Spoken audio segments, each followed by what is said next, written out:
On Prize Picks, you simply pick 2 to 6 players, pick more or less on their stat projections, and submit your lineup.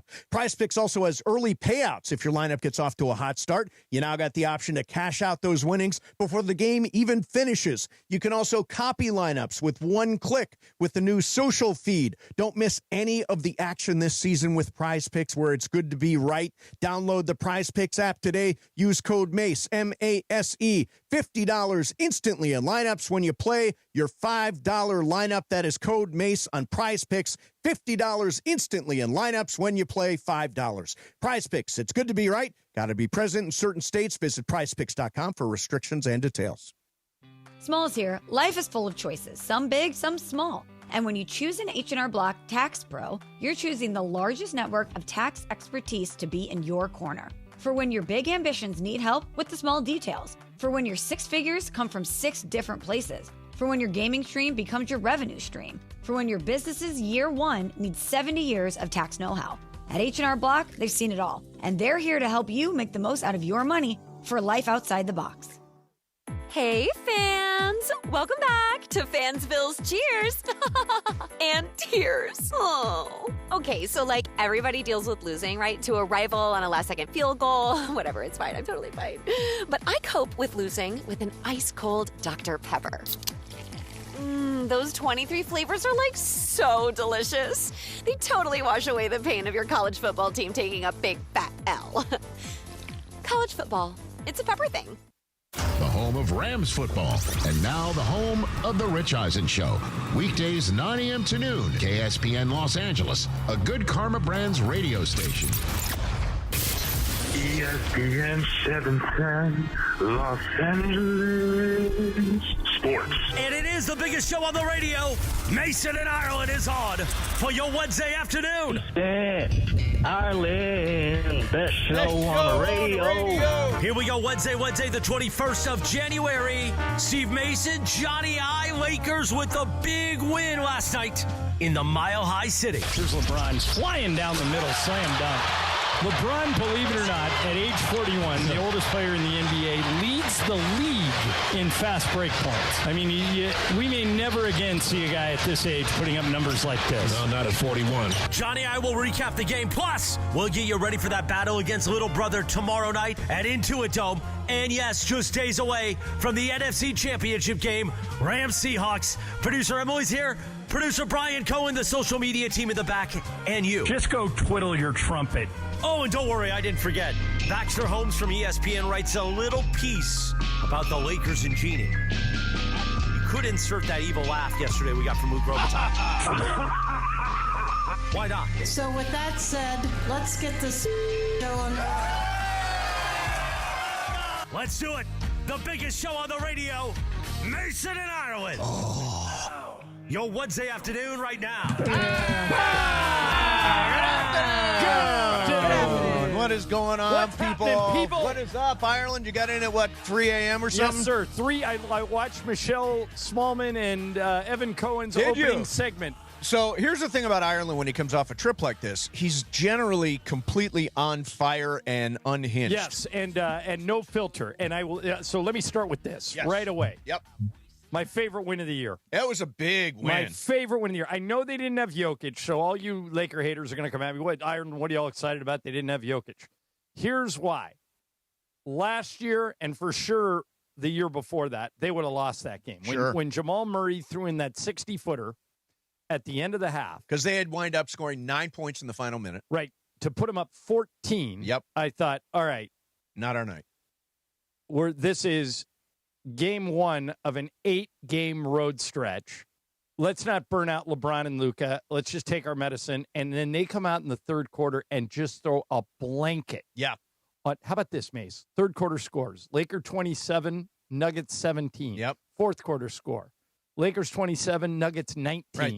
They allowed 71. 29. Lakers had 29. They 71 in the fourth quarter. 36. Yeah, in the second 36, half. which is amazing. And by the way, J.J. Redick does not like, and he's talked about this, the concept of doubling a guy or putting 2 guys on the ball. He made that adjustment last night. Murray went for 26 in the first half, went 1 for 5 from the field in the second half because they just blanketed the guy. Yeah, it was funny. We had Jackson Hayes on after the game, and I said to him, hey, you guys shut Jamal Murray out in the second half. He goes, no, we didn't. He hit a floater over me. I go, oh, I forgot about that. That was the one. One basket. But, I mean, and I asked Hayes, I said, did you guys turn a corner defensively? He goes, it's a great start, but we got, 7 more straight road games. Yeah, here. I mean, if you put including the Clippers, who are good now. Right, and if you put it together, John, with the last couple of games, I mean, Toronto, they turned the screws on him and played really good defense. That's what I'm very quietly excited about, that they have actually pieced together 2 games in a row where they played great defense. And I know they didn't have it in the first half last night. Right. But the way they played in the second half, and let me just say this, Luka is a friggin' magician. That dude is so good. You just look up at the end of the game, 38, 13, and 10. And they needed his rebounding. They out-rebounded him by like 12 or 13 rebounds in the game. And because DeAndre Ayton, we might have reason to worry. He got poked in the eye, right? Yeah, I rode back. He came on our bus on the way to the airport, and he had an eye patch on like a pirate. And he said he's going to get it looked at today, but he said he got poked right in the eye. So he may need, how if he has a scratched cornea, how they go in and treat your eye. Right. He may be looking at that. But I thought, even after he went down, I thought everybody, I just said to you off the air, I think Drew Timmy has to play every game now. Not a lot of minutes. Yeah, but he's like a 15-minute guy. He's got great offensive skills. Yeah, I sent a text when he came in. He came in literally. He was in the game for 5 seconds and he hit a 3. Yeah, no, he can score. He's got great offensive skills. Now he may be the one guy who I could beat in a 40. Yeah, he's not fast, but I would like to see that. Me versus Drew Timmy. It'd be close. It would be close. But I'll tell you this. I said this to Mace off the air. The guy he reminds me of, Michael said it last night too, is Alpi Şengün. He plays below the rim. Mm-hmm. Now, he's not as good as Şengün, but he has similar skill sets. So kind of a poor man's Alpi Şengün. Right. And, very, very, you can't, if you guard him one-on-one, he's got great post moves. He'll take it and score. If you leave him open at the three-point line, he'll shoot and score. When he comes in, his plus-minus is off the charts. Yeah. Every time he's played, he's had a good plus-minus. And I just think, and the best thing about it is this guy was developed through the Lakers system. He was out there. They signed him to a two-way contract. Zach Guthrie, the G League coach, has been basically teaching him the Lakers offense. Mm-hmm. And once he got it, Zach called JJ, well, they talk all the time anyway, and said, hey, if you need help, Timmy can play in the NBA right now. And Timmy thanked the South Bay Lakers coaches last night because he said, I felt like I took a crash course in everything they were doing at the NBA level. Yeah. And so when I got here, I was able to step right in. And 9 points for him last night, 9 points for Rui, 9 points for Jackson Hayes. They got bench production, which they generally haven't gotten. I've got a new magic number. Assists? Specifically for Luka and LeBron. Yes. When Luka and LeBron have 5 assists or more, last night, I think Luka had 10. They, for whatever reason, get everyone else involved, and they're almost impossible to beat. Here's an interesting stat. Okay. When the Lakers have more than 24 assists, okay, like they did last night, 22-4. Oh, wow. And, there was a game we played last week where Luka had 12 assists and LeBron had 10. They had 22 between the two of them. Start looking at them. I always say when we're watching NFL games, at the end of the day, look at the turnovers, and you can normally tell who won. Yep. Like this past weekend in the NFL, all 4 teams that won the turnover battle won the games. I'm starting to think with the Lakers. I used to think it was 3-point shooting. Yep. Like they couldn't get killed at the 3-point line like they had been. And last night, by the way, how about this? Yep. Denver hit 11 of their first 13 threes. Yeah. They were just bombing them, and I thought, oh, God, the Lakers have got to make some adjustments here. But if the Lakers hit that magic number, Mace, 24 or more assists, they almost always win. So I'm going to start paying attention to that. That's good. That's a good number. Good tip. I was going to say, too, I heard Andy Kamenetsky use the term Luka-palooza. Now, last night... It's a good thing. In other words, Luka taking over the game. It's a Luka-palooza. Now, is that something that's been out there? Is that an Andy original? I've never heard it. Can we steal it? Can we use it? Luka-palooza? Well, Andy thinks we stole blame pie from him, so we might as well just steal Luka-palooza. I am openly stealing Luka-palooza. And you know what? I'm also going to take a victory lap. I predicted yesterday that we'd win by 8. The Lakers would win by 8, and they did. I said it was going to be 102-95, so I said they're going to win by 7, and I was pretty close. I think Denver only scored 107. Yeah. By the way, I said nothing because I thought they were going to lose. Well, I'll tell you. I felt like going to Denver. They were not going to win that game, even without you. Yeah, I'll tell you this. At halftime, I thought they were going to lose. They looked cooked. They was just, and it's hard to win there in Denver, even without Jokic. They had played really well lately. And that second half is just my favorite second half of the year. They locked people up defensively. Marcus Smart scored 11 of his 14 points in the fourth quarter. That was what Austin used to do when you took the ball away from Luka. Yep. And by the way, that's why Denver hit the skids. Once the Lakers doubled Jamal Murray and took him out of their offense, nobody else stepped up. Yeah. But see, that's why Austin is so valuable. Oh, and by the way, we got good news on Austin. What's the latest? The latest I know is that he is potentially joining the team late in this trip. On the court. By February the 3rd, whatever happens on February the 3rd. That's the end of the trip. Yeah, so he's going to join them. Well, he's been on on every trip. I mean, he was there last night. But he's getting close. And I've said for a couple of weeks now, Lakers just need to hang on to the rope while Austin's out. Because if they get him back, they're a different team. Yeah, they are. And they now have figured out a way to win games without Austin.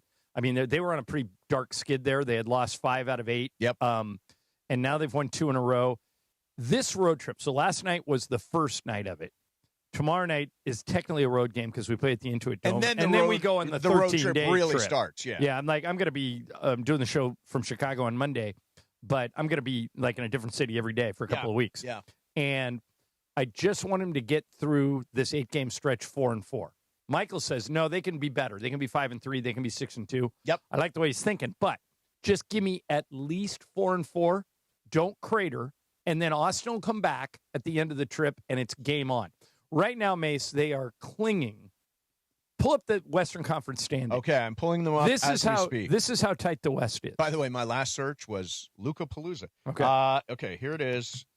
The standings. All right, so if you look at the Lakers, right now they're in 5. Yes. But they're half a game out of the 4.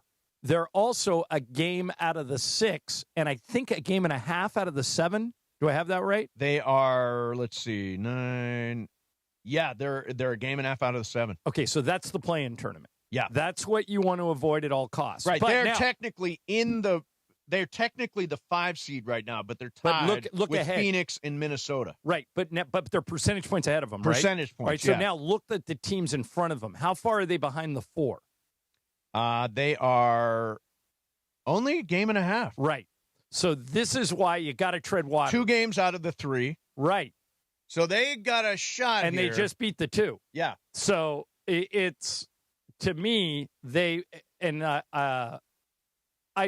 again, one of my favorite wins all year because they did it with defense. And how often have we said that this year? Maybe never. Right. Like normally they outscore people. Luka and LeBron, they'll win 140 to 131.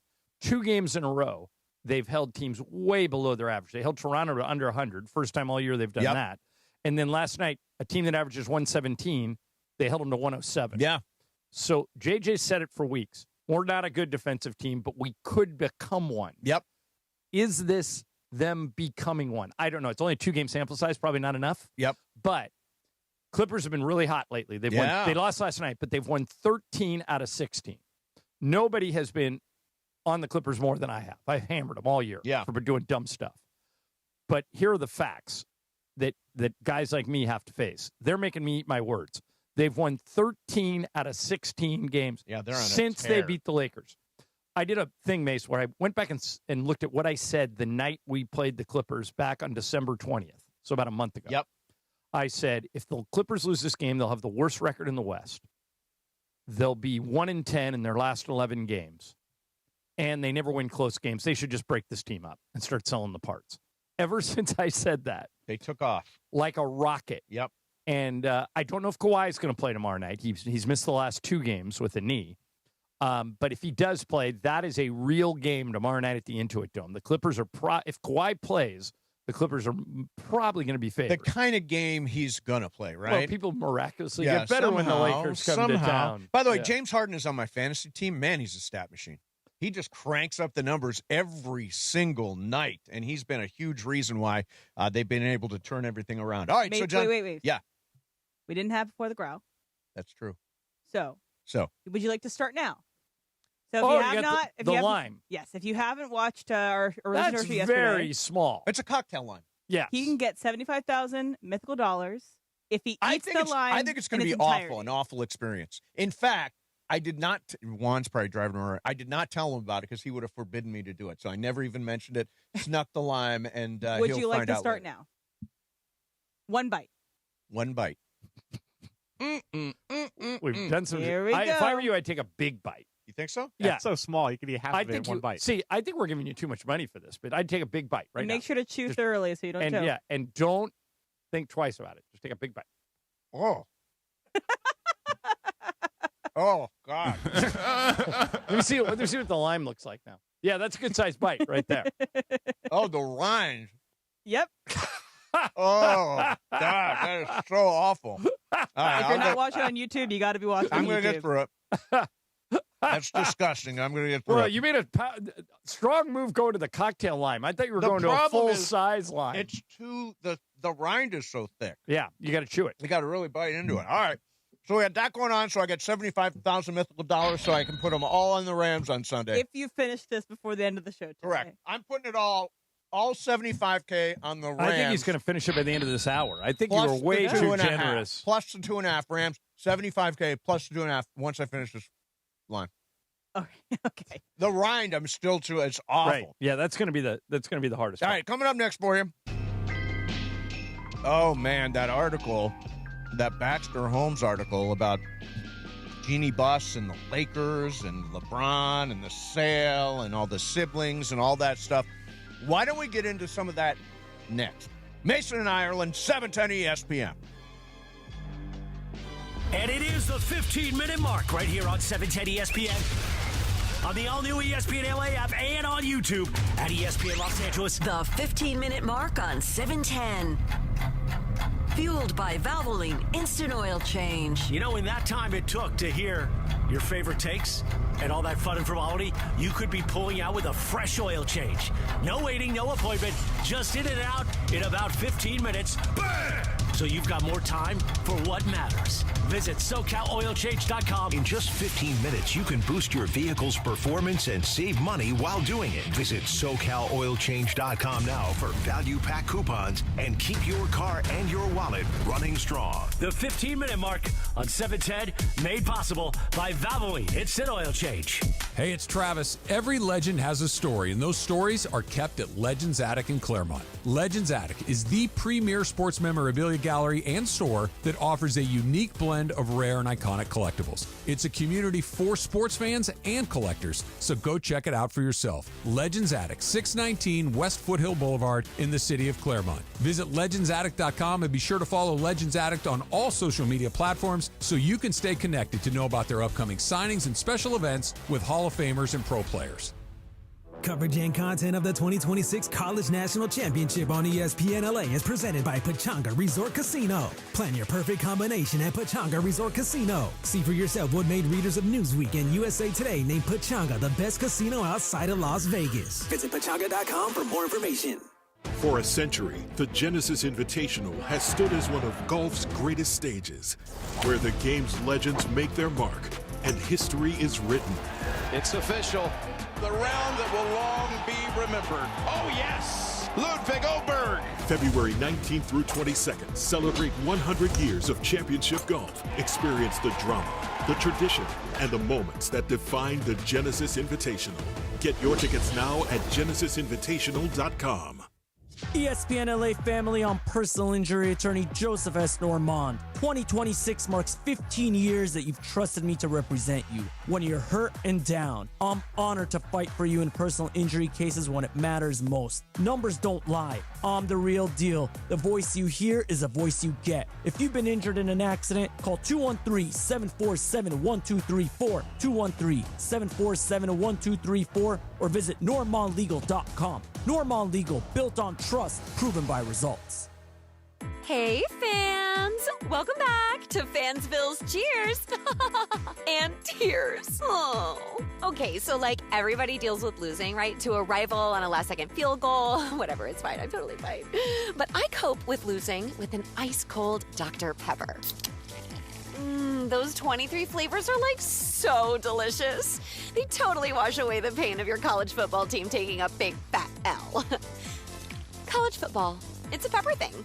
Hey team, Wendy here. If you're looking to consolidate your high-interest credit card debt with a personal loan, take a look at SoFi's stats. A SoFi personal loan comes with low fixed rates, no fees required, and as soon as same-day funding. That looks good on paper, but SoFi also passes the eye test. Having helped its members pay off over $33 billion in debt to date, score. View your rate for a SoFi personal loan at SoFi.com/stats today. Loans originated by SoFi Bank, NA member FDIC. Terms and conditions apply at SoFi.com/stats. NMLS 696891.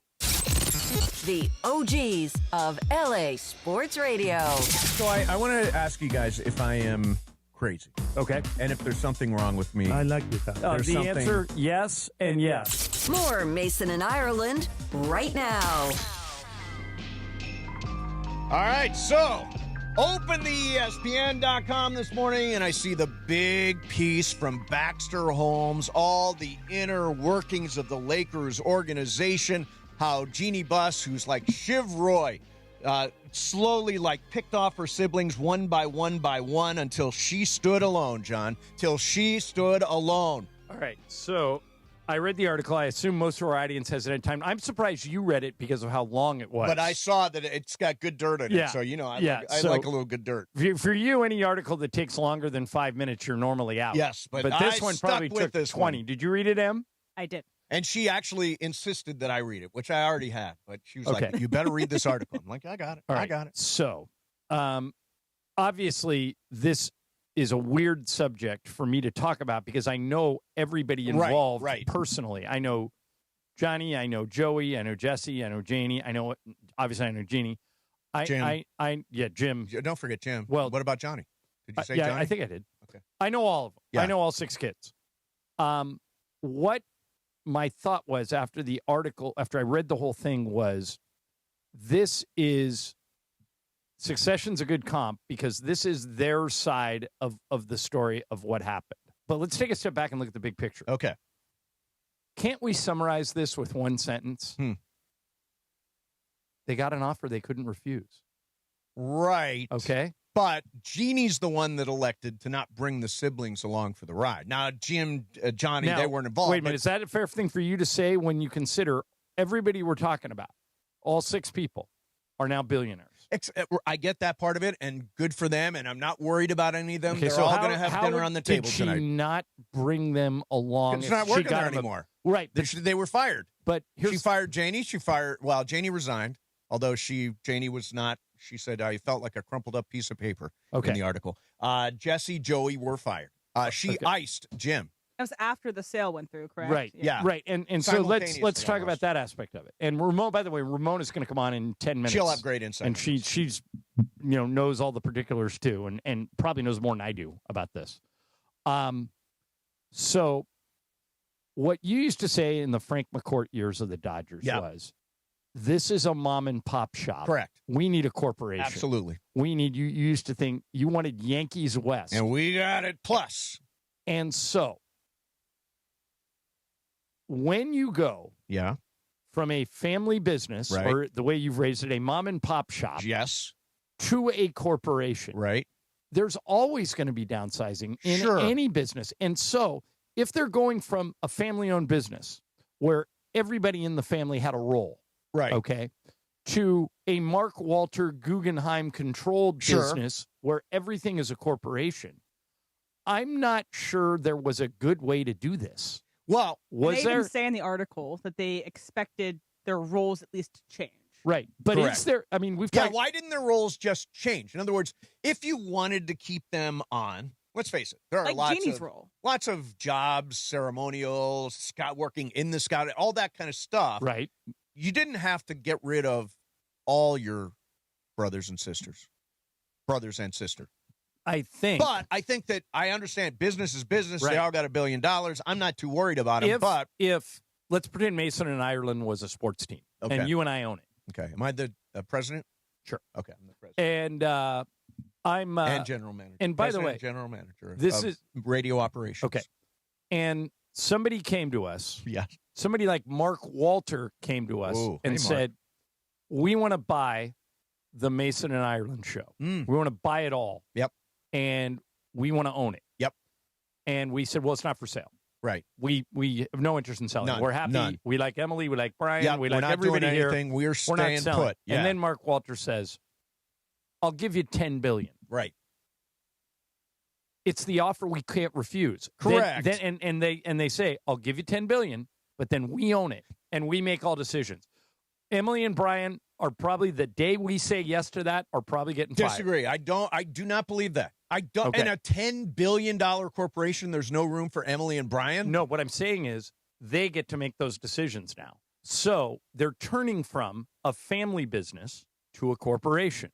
If you don't have like you've always said, they need to advance the scouting. They need to go out and get analytics and quants and all that. They're going to get all that stuff. Right, but I'm talking about the interpersonal part of this, which is the interesting to the succession part of it. Right. Yeah. So, for example, my mom doesn't have a lot of money. Okay. But if she did, if she was a billionaire, and that money was... Isn't that a Jim Croce song? Don't have much money, but boy, if I did, I'd buy a big house. No, it's Elton John. Elton John, yeah. Your song. But I would have a hard time icing my brothers. But I think like Brian, Travis, you're done. Best of luck. Here's a little cash, but you have nothing to do with us anymore. But I By think the way, money a can little corrupt cash all. is misleading. Here's $1 billion. Right. Matter of fact, here I'm going to make Brian, Trav. I got good news and bad news. Yeah. Bad news is you're out. Yeah. I'm selling the whole thing. Yeah. I'm going to stick around for a year, but nobody else is. Oh, no, I'm going to stick around and run it for 5 years. Okay.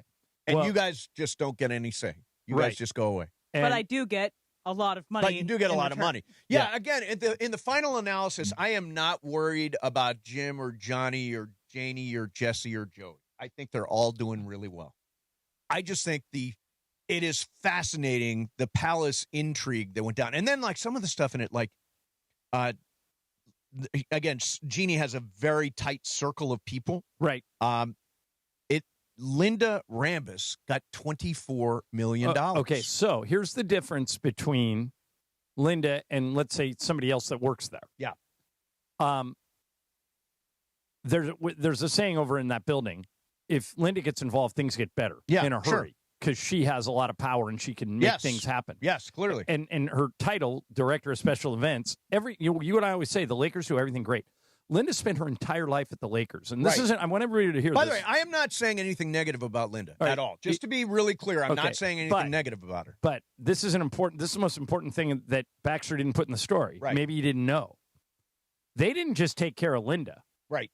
They took care of everybody. Yes. They took care of the whole organization.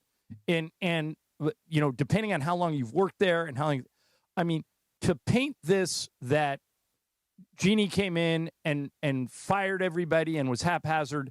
She took care of everybody. Yes. Everybody. She absolutely did. And so I wish they would have commented. I know their philosophy is if we don't comment, the story will go away faster. But Baxter Holmes tried to talk to him?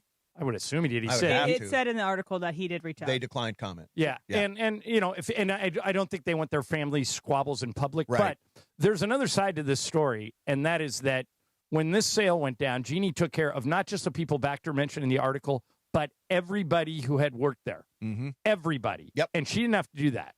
And I think that article, and I'm not blaming Baxter, because as Emily said, I think it said, blah, blah, but I think it lacked balance. I wish they would have talked to somebody that would have given you the other side. Well, the other side passed on talking. I understand. Which I think is kind of, I wish they wouldn't. Kind of dumb. Sometimes they ask at the last minute and don't give a lot of time to respond. And there's some things about that aren't always right. In other words, we wrote this whole thing. Would you like to comment, or would you like to be involved in it? That sort of thing. Now, the amazing part of this, John, isn't all of the succession stuff. It's that Jeannie sounds like she's sick of LeBron. Jeannie sounds like she said, I mean, the article indicates that she didn't like his control over the organization. Baxter Jeannie says doesn't like LeBron. Baxter says sources are telling him that Jeannie is done with LeBron. And was there anything in almost didn't sign him to an extension. Felt like Clutch and LeBron had too much power over the organization. When they drafted Bronny, felt like LeBron wasn't grateful for that.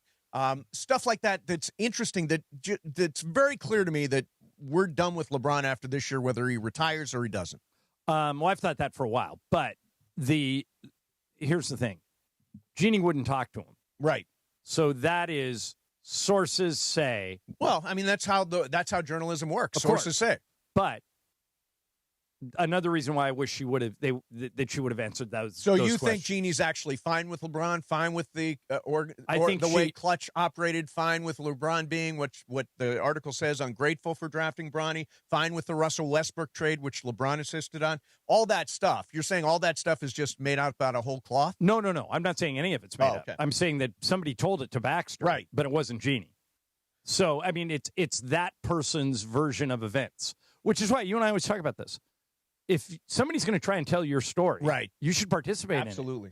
And they elected not to, and so today they're going to pay the price for that. But maybe their philosophy's right. Maybe by not commenting on it, it goes away faster. We'll see. We're going to dig into this a little bit more with Ramona Shelburne coming up next for you. Mason in Ireland, 710 Let me do this real quick. You want me to do that liner real quick? No, let's do it next segment. Okay, coming up, a liner plus Ramona Shelburne. Plus Mason Ireland, 710 ESPN. National University. You hear me talk about these guys all the time. If you're a veteran, this organization is veteran-focused and veteran-founded. Let's say you served our country in the military when you were in your college years. You didn't get a degree, but you always wanted one. National University is for you. They have more than 150 degree programs, credentials, and certificates. And here's the best part. They make it achievable on your schedule. 4 and 8 week online courses. A great transfer credit policy. Millions handed out in scholarships last year alone. Plus, you're never on your own.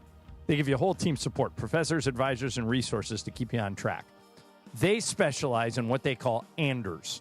If you're somebody that has a family and you have a job and you want to get a degree, they get it. They know you don't have the traditional time to go to class all day, so they work with you and get you a degree, a credential, or a certificate on your terms. They're a proud sponsor of the Lakers, proud sponsor of ESPN LA, and if you like anything I've talked about throughout this spot, you can go to their website and it'll answer any of your questions.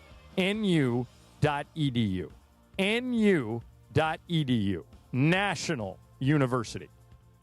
And you know we are LA's mega sports station. You spend every day with us on 710 a.m., the all-new ESPN LA app, and on YouTube at ESPN Los Angeles. But quite often you see us on the streets. The ESPN LA street team rolling up across the Southland and pulling up at the hottest events. Baby, let's cruise.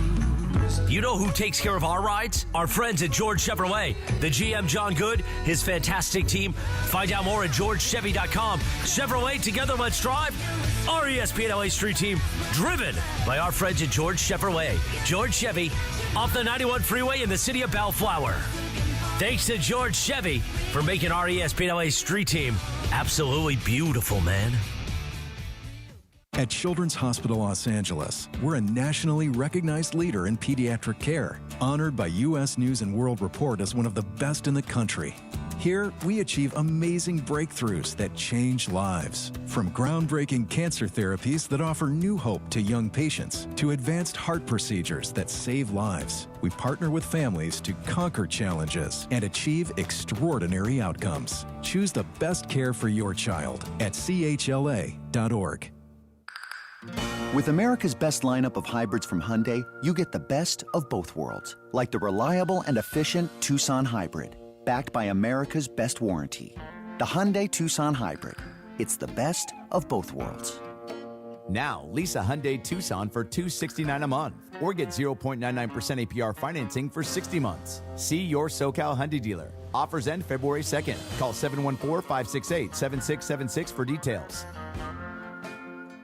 John Ireland here for Blue Ice Vodka, America's #1 potato vodka. Smooth, creamy, no burn, made from non-GMO potatoes and gluten-free with no added sugar, just 64 calories an ounce. Blue Ice Vodka, because taste matters. We've all said it for years. The Monday after Super Sunday should be a holiday. And this year, Yamava Resort and Casino is making it happen. This Sunday, January 25th, join Cappy, Morales, Bergman, and producer Lindsay at the 909 Sports Bar to watch the AFC and NFC Championship games. Show up and enter to win a VIP Super Sunday experience. A free room, incidentals covered, plus our Super Sunday watch party and the Monday after, live from Yamava. Be there January 25th at Yamama Resort and Casino to watch and win. We expect our information in real time. US Med carries continuous glucose monitors, which provide real-time readings of blood glucose levels. US Med is an approved provider for Medicare and over 500 private insurers. So call 888-665-0696 today for a free insurance and Medicare benefits check as easy as... That's 888-665-0696. My name is Whitney Allen. I am a widow. My husband, Ryan, died. We never thought in a million years we'd have to use life insurance. The unexpected happened. With Ethos, it is so fast and easy. It's 100% online. You can get a quote in seconds, apply in minutes, and get same-day coverage. No medical exams, and you can get up to $3 million worth of coverage through Ethos. Get your free quote at ethos.com/game. That's ETHOS.com/game. Time spent on application may vary. Online health questions required. The OGs of LA Sports Radio. We talked about it, about switching Mason Ireland to Ireland and Mason. Oh my God, that just wouldn't and even Mason sound right. lost his mind. Oh, yeah, Well, no, that's why I made $1 more than he did. He makes $1 more than me. We negotiated that 30 years ago. Yeah, and it's worth it every single year. Mason and Ireland, right now. Getting a lot of work out of that Succession theme song. Boy, that's a show I miss, huh? That was just one of the best shows of all time.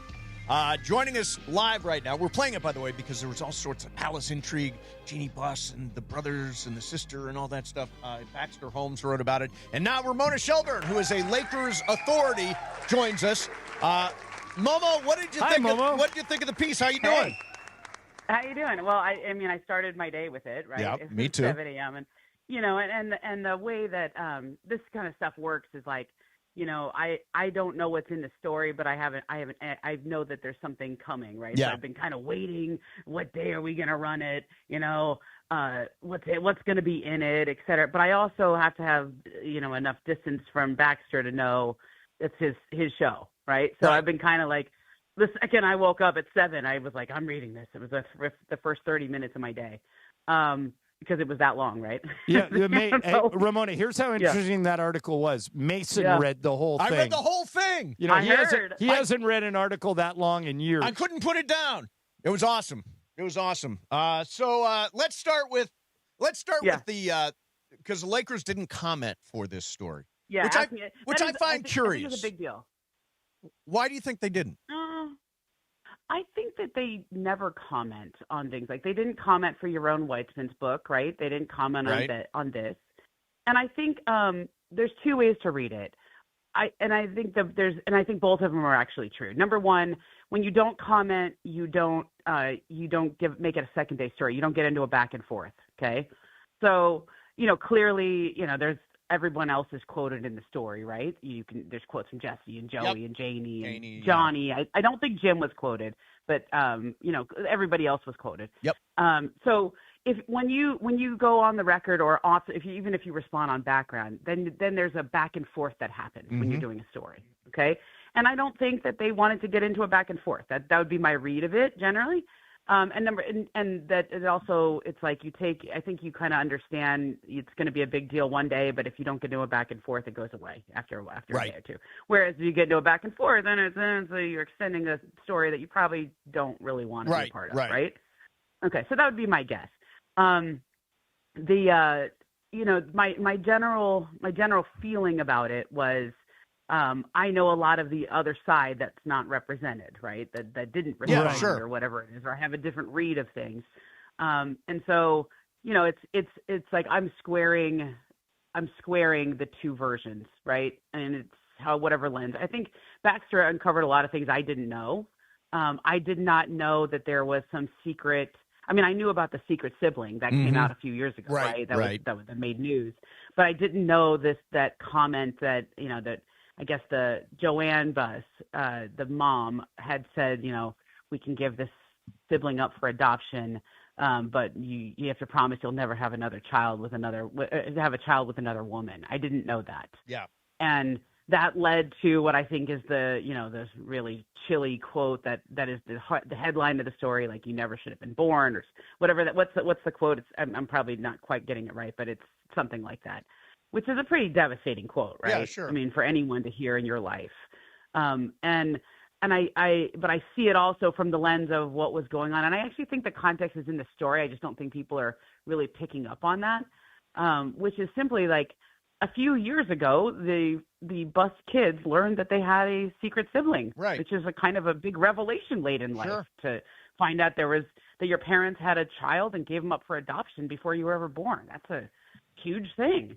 And I think they tried to do right by this older sibling, which also is a funny thing as a plot line in Running Point season 1. Right. But it's kind of baked into that season. But I'm sure, and I know that Jeannie spent a lot of time with her mom before her mom died. She was in Vegas a lot those years. And I think she probably got the story from her mom and was like, shocked by it, but also like, from a human quality, like I'm a mom, so I can't imagine giving my kid up for adoption, right? Like I can't. Yeah, right. Like that had to be this, and it's her first kid.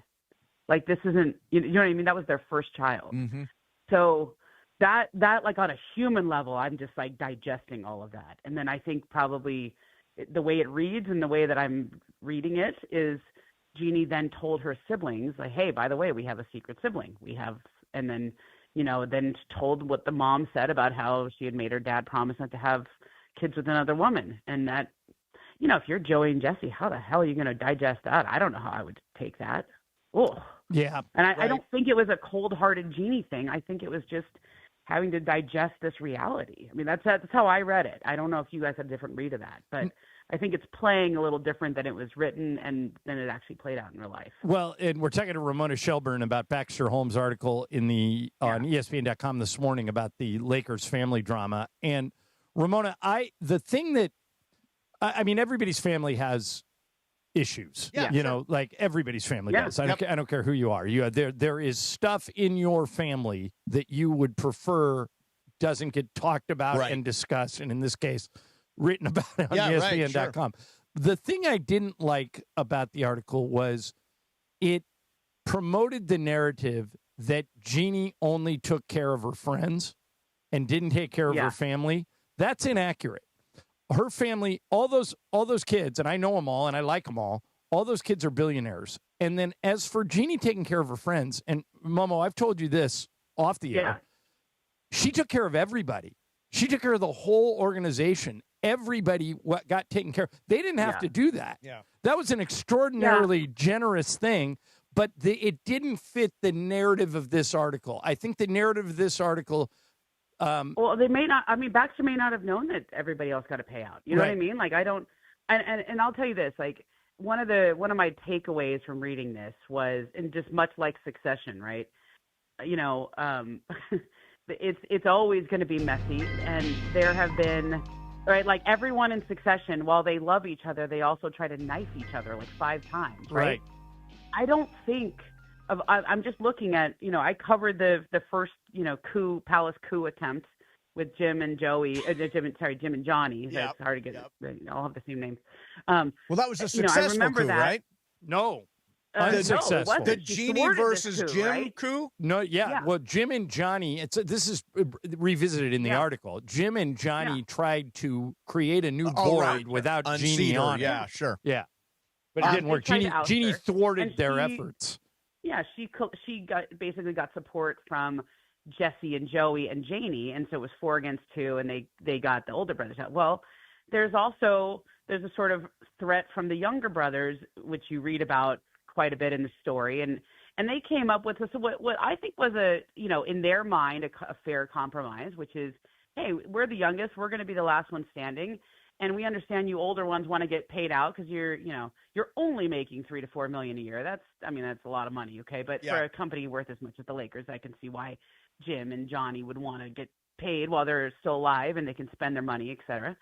So they came up with a compromise, which was that they were going to sell a minority share. And then they could, at a high valuation, so everybody could get a nice equity. They could just get a nice payout, right? Yep. They'd still get 50%. Joey and Jesse could still own the team one day. and they came up with this $10 billion number, which at least in Joey and Jesse's view is probably how Jeannie thought they would say yes, because this was the number they came up with. Okay. But I know, and this is something I think that I could say, I think this is my opinion, okay? Having covered the War of the Roses with the older brothers and then the War of the Roses with the younger brothers, okay? I think my takeaway is that the relationship between them had been bad for far too long for them all to remain in business together. Right. That she should have swung the sword on Jim and Johnny a lot earlier before they had a chance to even, how long were we talking about how long is Jeannie going to give Jim? Remember, for years, it was like Jim put a self-imposed deadline on himself. It went on for too long. Right. He probably should have fired him earlier. So we're same thing with the younger brothers, I would say. Like, I don't think that relationship has been good for 3 or 4 years. They've been, I think, cut out in a lot of ways, siloed, whatever you want to call it, from the circle of trust. And when things are in a bad place, like, you should just end it. Right. Like, things festered. And well, so here's the thing about it, Momo. The Palace intrigue's fascinating. Read the article. It's great. Jeannie wins. Everybody else gets a $1 billion consolation prize. Yeah, nice consolation. Right. By I mean, the way. essentially, that's really it. I mean, there was infighting. Well, there's a little LeBron stuff in there too that I thought was the part I want to get to is the LeBron stuff. So John always likes to say, "Who doesn't want LeBron? Who wouldn't want LeBron?" It sounds like, from reading the article, that Jeannie Buss has been sick of LeBron for a couple of years. Is that fair? Well, that's what it says in the article. Yes. I've written stories on this, and I don't think I've written it that way. Right? I mean, obviously, I wrote about when they entertained thoughts of trading him to the Warriors, and we wrote about this over the summer with Brian Windhorst of sort of, there's a tension there, and they're kind of need to turn the page to Luka, et cetera. Baxter put a lot of facts and details on that. Mm-hmm. I don't want to comment on another person's reporting, but I think I don't have any reason to dispute what he wrote.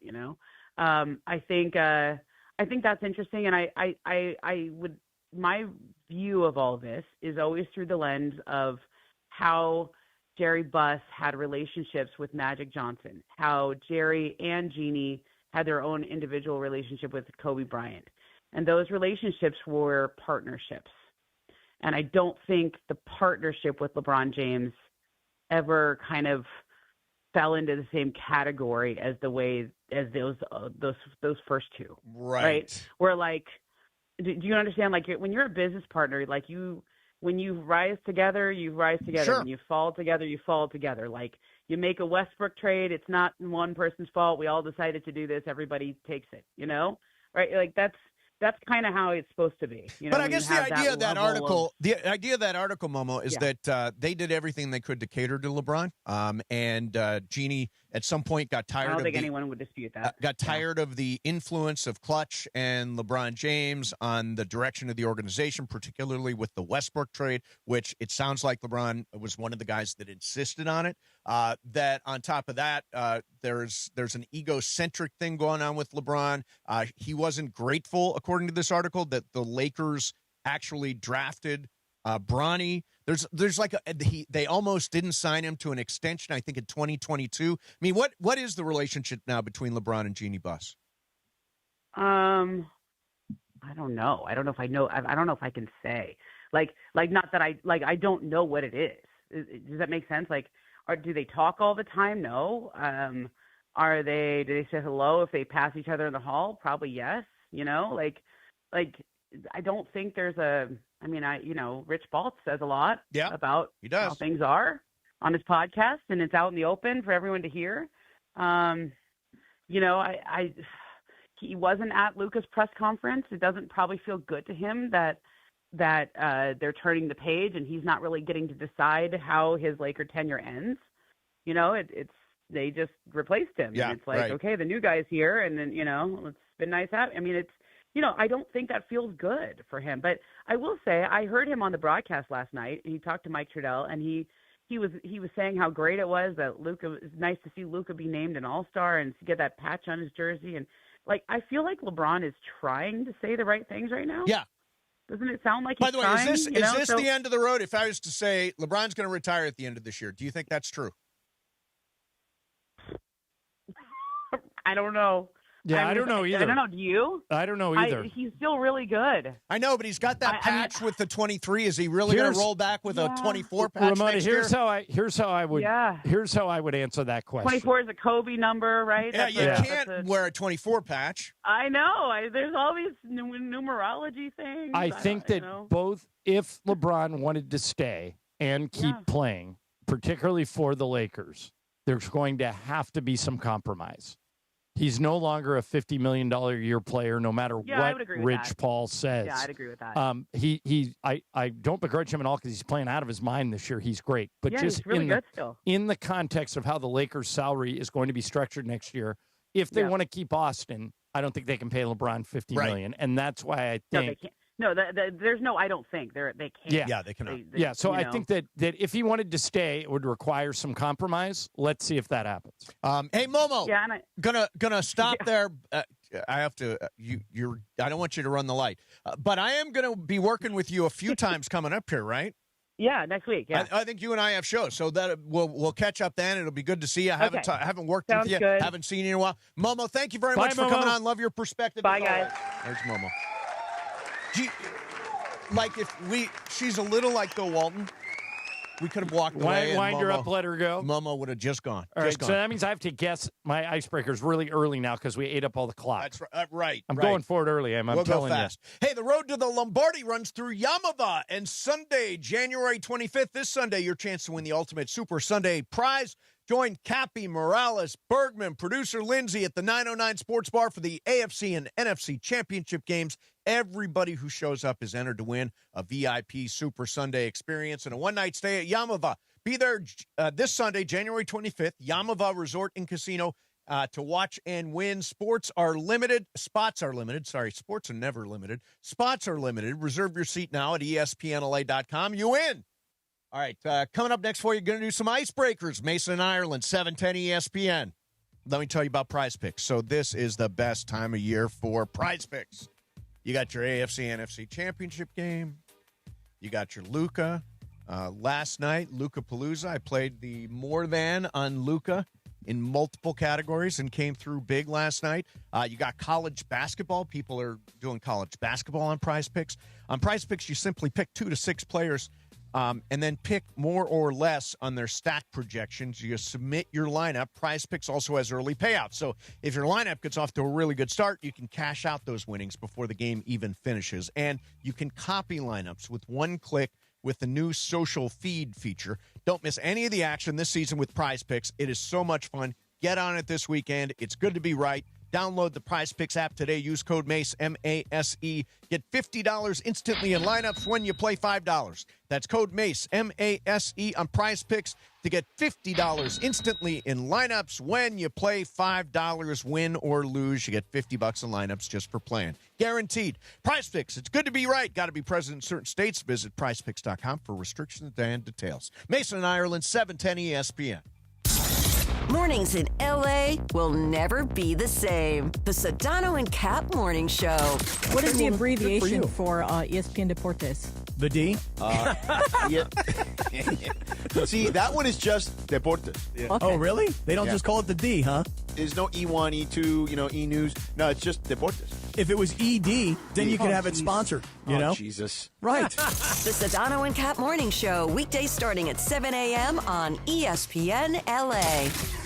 Hey, it's Travis. Every legend has a story, and those stories are kept at Legends Attic in Claremont. Legends Attic is the premier sports memorabilia gallery and store that offers a unique blend of rare and iconic collectibles. It's a community for sports fans and collectors, so go check it out for yourself. Legends Attic, 619 West Foothill Boulevard in the city of Claremont. Visit legendsattic.com and be sure to follow Legends Attic on all social media platforms so you can stay connected to know about their upcoming signings and special events with Hall of Famers and pro players. George Chevrolet starts the new year with big Chevy truck savings. Save $11,000 off MSRP on the 2026 Chevy Silverado 1500 or up to $6,500 off select 2025 Silverado 2500 HDs. George Chevrolet makes it easy to save on the trucks you want. Visit George Chevrolet up the 91 Freeway, Lakewood exit in Bellflower, or shop GeorgeChevy.com. Chevrolet, together let's drive. Discounts off MSRP on select models. Ends 2/2/26. Call 866-949-4805.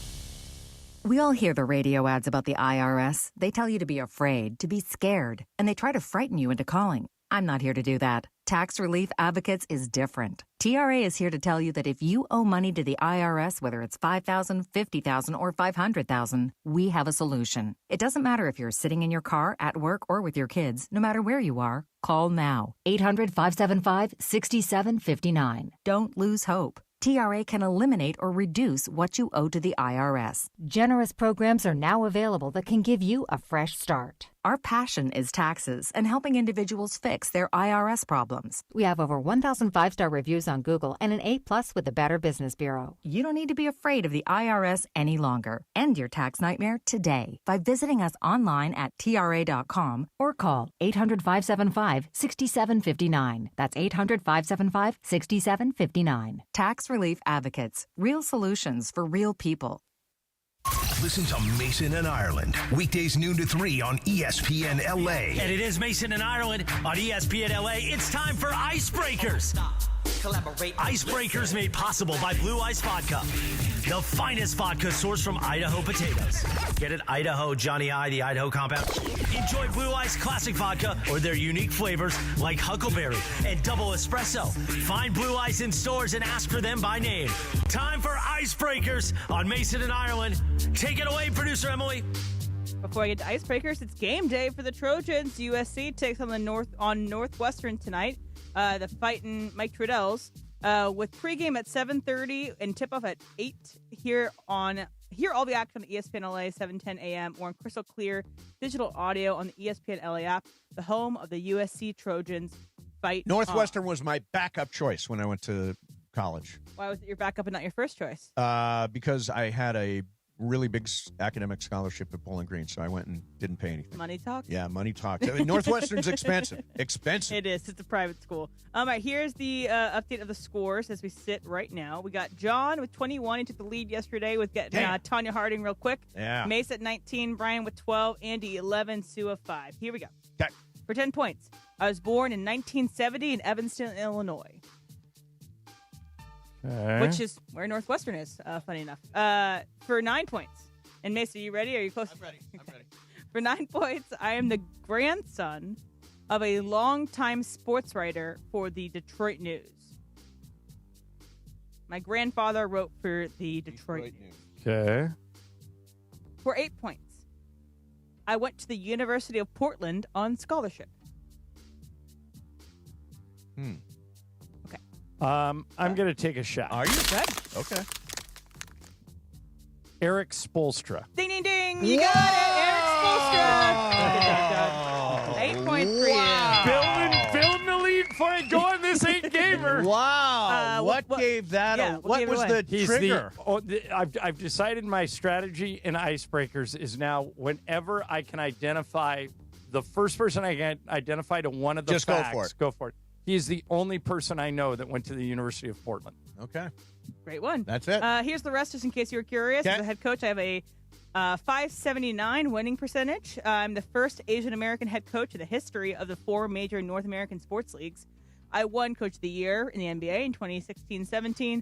I coached LeBron. I'm the longest tenured coach in American sports. Yeah. And I'm a 2-time NBA champion. Eric Spoelstra. There you go. Very good. And Very who's good. sponsored the segment, John?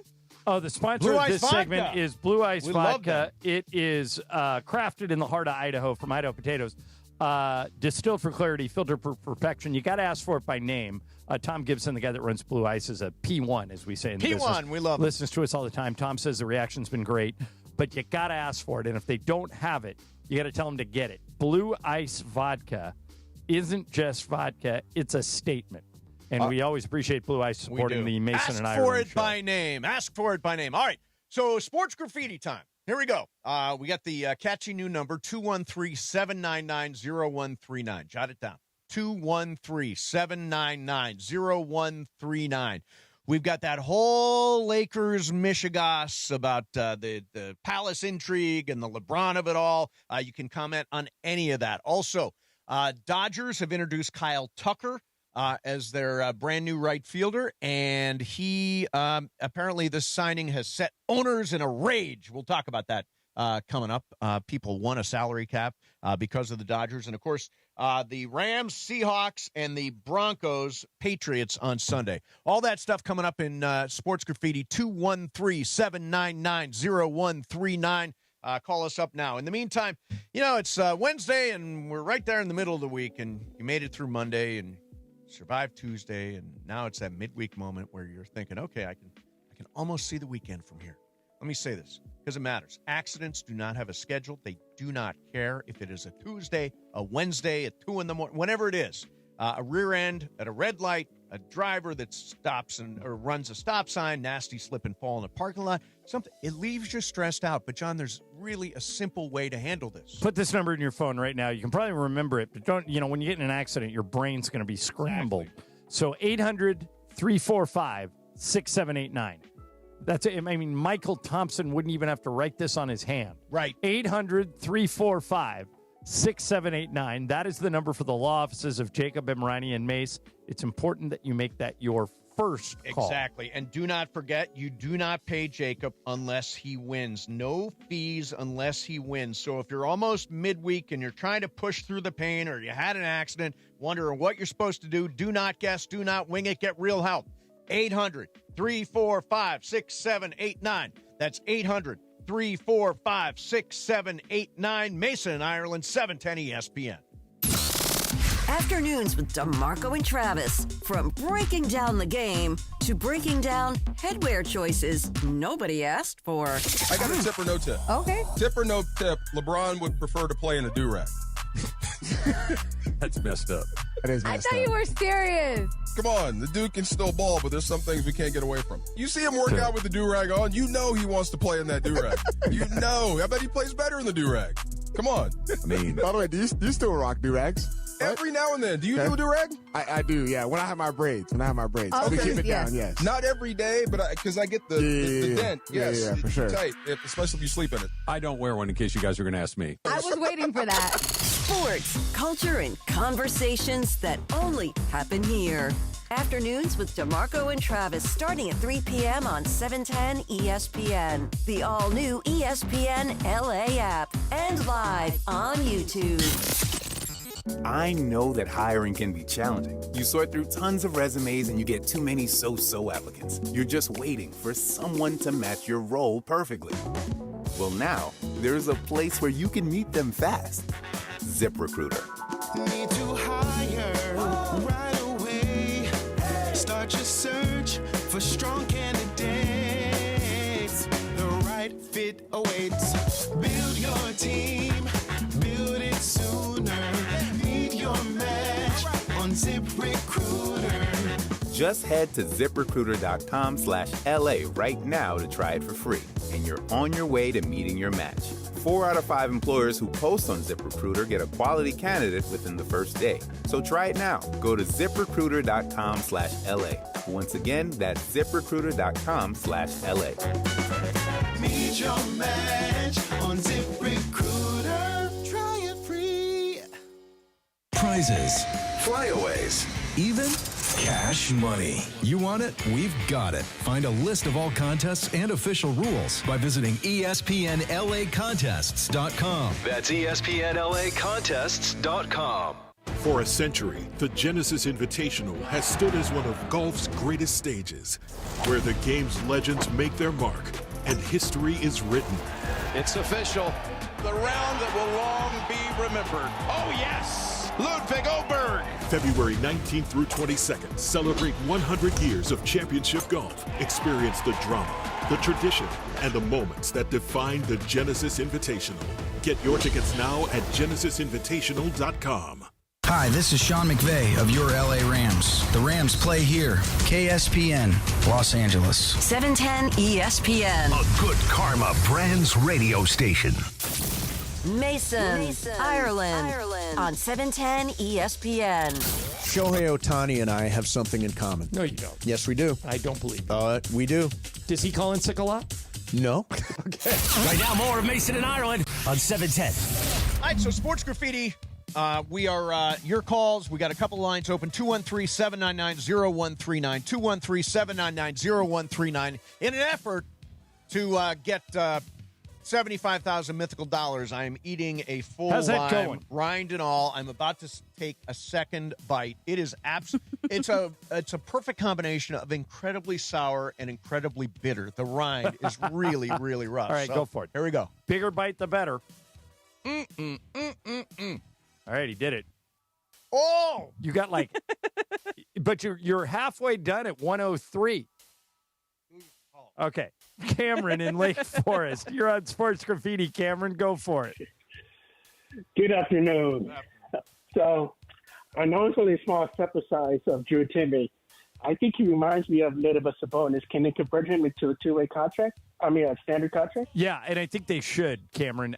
Right now he's on a two-way, but that means he can only play, I think, 44 games for the Lakers. But now he's this is similar to what Jordan Goodwin was last year. He outplayed the two-way contract. Yeah, Jordan was good. He's in Phoenix now, right? I think you're going to see Drew Timmy get converted. Kobe Buffkin's on a 10-day.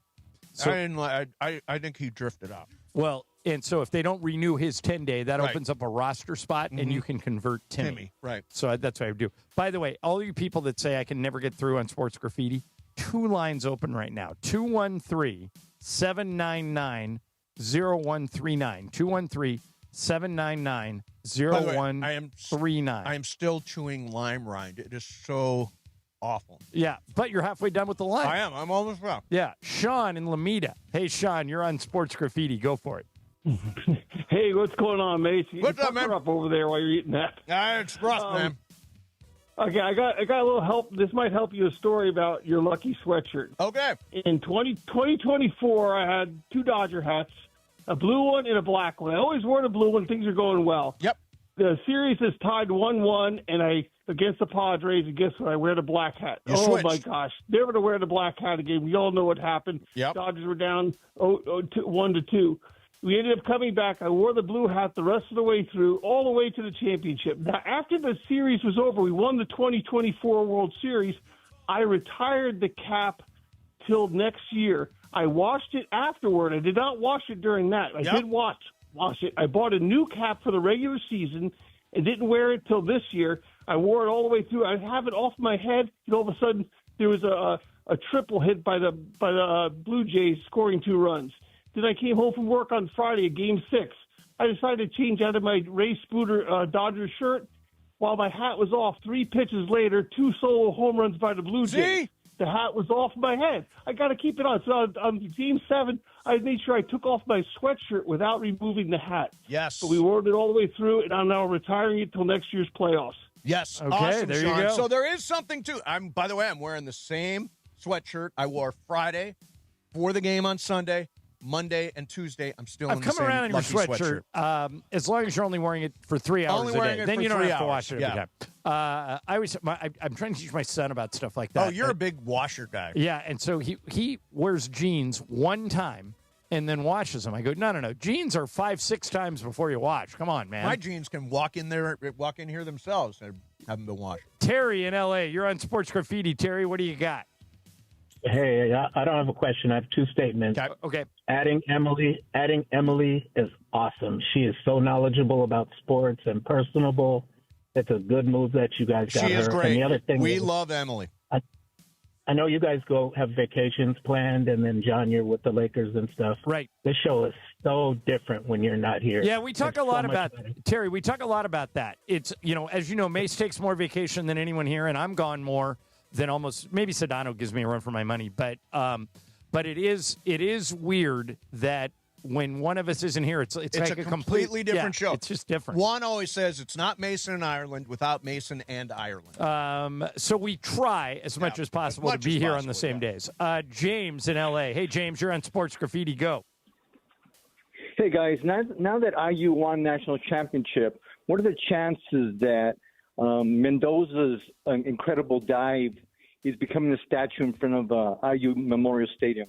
Well, it's either that or Signetti with his stare. I think they'll name the stadium Signetti Stadium, and Fernando Mendoza will get the statue. And I think it should be It should be him on that run, that weird, crazy run he had into the end zone. Yeah. They should find a pose from that to use. Him extending over the line. Except Mendoza was only there for 2 years. What if Cignetti stays for 10 and keeps putting Well, that's him why in I the said, playoff? remember Bill Snyder coached Kansas State at Bill Snyder Stadium. I think Kurt Cignetti Stadium is a real possibility. Somebody sent me a picture. I'll see if I can find it so I can show it to you about what the stands look like on the day. Oh, I saw that. Coach I Cignetti sent it took to you guys, over. Yeah, completely empty. Yeah, nobody there.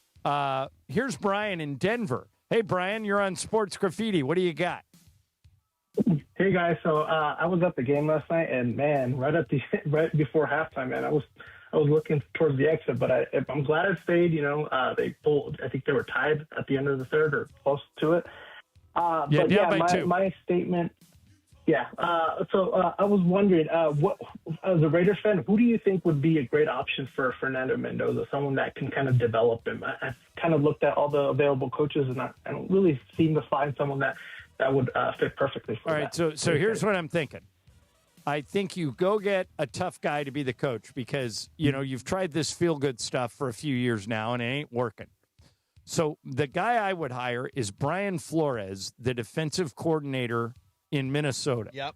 I think He's got Brady ties, and Brady's heavily involved. Right. And then I would hire an offensive guru to work with Mendoza, somebody like Cliff Kingsbury, maybe Brian Daboll, maybe somebody like that. But that's what I would do. I would hire a tough guy to be the head coach, and then I would get like now Mike McDaniel's off the board. He's going to go to the Chargers. We haven't talked about OC, that. Yeah. But maybe Cliff Kingsbury to the Raiders. That makes sense. sense. See what Sure.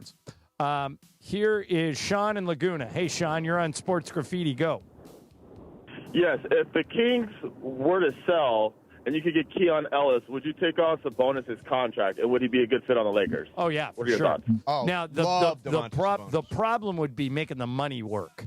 Like, the only way you could trade for a guy like DeMontis Sabonis and Keon Ellis, I don't know why the Kings would take just a bunch of expiring contracts. Sabonis is really good. You know, he's led the NBA in rebounding 3 years in a row. Yeah. He is a tremendous player. And so that's the issue, is you would have to involve somebody like Austin, who makes a lot of money, I think, to do it. But Rob, I always say this, Rob can see the whole board. I can't. Maybe there is a way to do that. But to answer your question, love both those players. They're both great. Sabonis, by the way, is 42 this year, 45 next year, 48 the year after. Yeah, so, and again, that ties up all your cap space. And let's just say, for the sake of argument, Giannis becomes available. Right. Well, you're out of the game now because you've just, you've already But if I was to think ahead and think Luka, Austin, DeMontis Sabonis, yeah, that's actually now, a pretty good now you're foundation. cooking with Yeah. gas. Nick in Dallas. Hey, Nick, you're on Sports Graffiti. Go ahead. Hey, thanks for taking my call, you guys. I just wanted to call about that article. I haven't read it yet. I just heard Momo too, and we all agree the Lakers would be nowhere. Would have been pretty bad if we didn't get LeBron. But having said all that, I do agree. I think Jeannie's kind of ready to move on from LeBron. It just felt like Rich Paul and LeBron, they were really handcuffing the Lakers. And it's almost a year to the day where we got Luka. And I'm kind of glad it's unfortunate Nico lost his job, but I'm kind of glad it went the way it did by getting Luka, because it just felt like that Rich and LeBron, they were just trying to handcuff the Lakers. And at some point we had to move on. And my interpretation from what I've been hearing, based on that article is, I mean, Jeannie's not going to let LeBron and Rich Paul run the franchise, because that's Jerry Buss's family business and the way he's been running things. That's my take on it. But I just wanted to hear your thoughts on that. Hey, Nick. Thanks for the call. Hey, Nick, are you in Dallas now? Yeah. I left LA in 2020, like literally right. Okay, right I'm flying there on Friday. How cold is it? It's about. It's like bipolar weather. It's like about 33 right now. But yikes! We're gonna get hit with it this weekend. It's gonna snow Friday night, early Saturday. All right, Yeah. Bring it on. Into the snow. Bring it on. Wow. Here's Perry in Bakersfield. Hey, Perry, you're on Sports Graffiti. Go ahead. I feel really good about the Rams. For the last 6 weeks, we haven't even played really good at all, and somehow we're in this championship game. Yeah, I agree with you. And so I just feel like if we play that game we're capable of, I really do feel like we're just going to blow them out. But, Mace, I have a question for the seat lighting thing. I want to buy the season tickets. Yep. But I don't really understand that full day. Can you just explain on that? It's not just the tickets. Right. Right. You've got to buy. Yeah, how does that work? Okay, so you buy a personal seat license. So I bought a personal seat license for my 2 seats. And that's like a fixed cost. Then on top of that, every game you buy, it gives you the right to buy tickets for each game in those seats. But you got to start with the seat license. Okay, a couple questions about I know that. somebody you can talk to about that. Perry. By the way, Kevin Demoff was at the game last night. Oh, was he? Yeah, I didn't see him. Billy Mack talked to him. Perry, the other thing you got to think about, sometimes the personal seat license, the PSL, is as expensive or more expensive than the tickets. That's the case, 100% is. Yeah, so weigh those costs in, Perry. Yeah. But that's what all these teams are doing now. And although everybody I know that did it, you, Bill McDonald, my friend Nelson at Sit and Sleep, everybody loves it. Yeah, I absolutely love my seats. We'll get a couple more in here. Amos in San Diego. Hey, Amos, you're on Sports Graffiti. Go ahead. Good afternoon, gentlemen. Are we better with or without LeBron? I don't think we need him. I think he's running the scheme. He has the organization by the you-know-whats. And the young guys really can't develop as long as he's with the organization. Can we move him now for Kuminga or someone else? Okay, couple of thoughts here, Amos. Number one, LeBron is one of 2 players in the NBA who has a no-trade clause. So he would have to agree to it if you were going to go there. And secondly, take all the off-the-court stuff out of it and watch how well LeBron's played over the past 2 weeks. You won't be able to replace with a player as his good as production. LeBron. Absolutely. I think, and thanks for calling me, Mace. I think their best play. Marry yourself to LeBron for the rest of this year. Get Austin back and roll the dice and see if you can go on a magic carpet ride. Yeah. And then at the end of this year, I think finances will dictate what you do with LeBron. Right. So I think that's how you get through it. One more. Chris in San Pedro. Hey, Chris, you're on Sports Graffiti. Hey. Go ahead. Hey, John and Mace, thanks for taking my call. Yeah, I agree with everything everyone's been saying about LeBron. It may be time to move on, and he did handcuff the franchise. But my comments are about Jeannie and how when I read that article, there was one name I thought about, Jerry Krause. When you start putting yourself ahead of the team's success and saying, well, he shouldn't be considered the savior, I should, just like Krause did with Phil Jackson and with Jordan and with Scottie Pippen. It's like, I'm the architect. How come I'm not getting more credit? That's when you lose. You think the 49ers history cares as much about Eddie DeBartolo as they do Bill Walsh or Joe Montana? You think Patriots Nation cares as much about Bob Kraft as they do Belichick and Brady? I mean, come on. These guys are, even Steinbrenner, a magnanimous owner with the Yankees during the 70s. They don't give the credit to him as they will those Hall of Fame players and then the manager and then the owners. Yeah. You have to wear it when you lose, and you have to deflect it when it works. It sucks, and it sucks for everyone's ego, but that is how you destroy franchises. I'm not saying she did that in this case, but when I read that article, that was the sense that I got, that she really tiptoed into Jerry Krause territory. Interesting. Thanks, Chris. I disagree with that. I also disagree. And here's why. I don't think Jeannie cares about getting any credit. I really don't. She wouldn't have sold the team if she does. Right. She sold the team because she got an offer she couldn't refuse. Yep. But I have... Jeannie's not a crazy egomaniac. She's not never, Jerry Krause. I have never... Matter of fact, a lot of times Jeannie steps out of the spotlight. Yes. She let Joey pick up the trophy in Orlando, Yep. when the Lakers went down there. That was not my takeaway from the article. Yeah, mine either. I think that would... And again, I wish...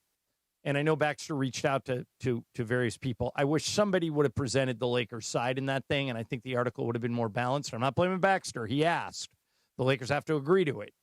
But I think it portrayed her as someone she's not in several different ways. Yeah. So, and to respond to Chris, she's never, ever taken credit for, she never asked for it.